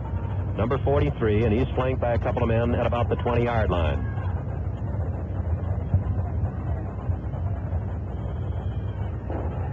So Byer advances on the ball, and there's the kick. It's a knuckler that'll be lined to Thompson at the 5. Up to the 10, to the 15, to the 20. Straight up the field at the 25, 30, 31-yard line. He's hit and knocked down. Scott Perry got up there to put the stop on him. Byer just lined that kickoff, so Thompson had little room to run it back before he ran into anybody. The Packers now at their own 32. 59 seconds, the time showing on the clock, and I don't believe that the Packers have any timeouts remaining. Bengals in front 17-7. Miami and Baltimore having a real scoring duel in the second half, 31-28 Baltimore. They have a slot formation to the right. Double wing, only one back. Dickey goes back to throw. Fires over the head of everybody and out of bounds up near the 45. Payne was the man to whom the pass was closest. Parrish and Harris were both over there, and Bo had shut him off from the front, so Dickey just threw it away. Stops the clock with 55 seconds left. Now it becomes 2nd and 10 at the Packer 32. The Bengals going with a 3-4. They've got Glenn Cameron in there. So we've got the 4 linebackers, Burley and Bacon are at the ends. Eddie Edwards is the nose man right over center, and Glenn Cameron has become the 4th linebacker. Jim LeClaire will always line up on the strong side. He comes over this time to the left of the Packers' right. Slot formation right, wide receiver. It's on the left side, and Dickey again goes straight back to throw. Looks, Coy Bacon gets an arm around him. Now he throws upfield. It's caught by Vataha, and he's going to be chased down and slammed down right at the 35-yard line by Jim LeClaire. LeClaire picked up Randy Vataha, spun him around, banged him down. Now he goes over and pats him on the back, but it's at the 35. It's a gain of 3, and the Packers now will have a 3rd and 7. Coy Bacon got a hold of Dickey's shoulder and spun him around a little bit, but Dickey managed to escape from that grasp and then hit Vataha out to the right. So stops the clock with 46 seconds, the time remaining.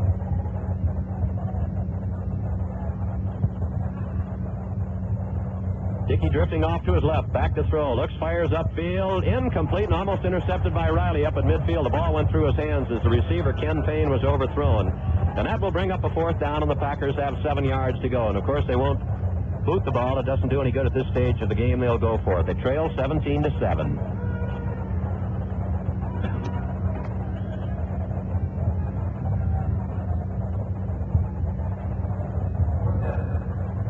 So the Packers huddle up. They have the ball at their own 35. That incompleted pass stopped the clock with 41 seconds left. Payne goes out to the left with Vataha on the slot. They have 3 wide receivers. Odom comes to the right. Barty Smith is the only running back. And back to throw goes Dickey. Fires up the middle. McGeorge has it, and LeClaire knocks him down. He may have the 1st down out at about the 42. Mitch McGeorge came out of the backfield, caught that pass over the middle, does have the 1st down out at the 43. Now the Packers will no huddle, of course, and the clock is down to 20 seconds remaining. Again, only Barty Smith in behind Dickey. Dickey goes back to throw. Cox's arm, fires upfield, incomplete. At about the 45, a little short pass right over the middle to Barty Smith coming back. And that stops the clock now with 12 seconds left. We have no further score on the San Diego-New Orleans game or the Minnesota-Detroit game, although they're well into the second half. But the scores have not changed. In fact, the Baltimore-Miami game up on the board is far behind where it actually is. And still, Houston 17, Pittsburgh 10. The only thing that we have showing on that game in the 3rd quarter. That game is almost over. 3 wide receivers, 2 come to the right, 1 to the left. Packers with the 1st down at their own 43, and back to throw is Dickey. Cox's arm once, now looking, fires upfield. It's caught by Payne at the 40, retreats to the 45, trying to get out of bounds, but won't. He'll be spun down to midfield. The clock keeps running, and that's it. Ball game is over, and the Bengals have defeated the Packers by a score of 17-7.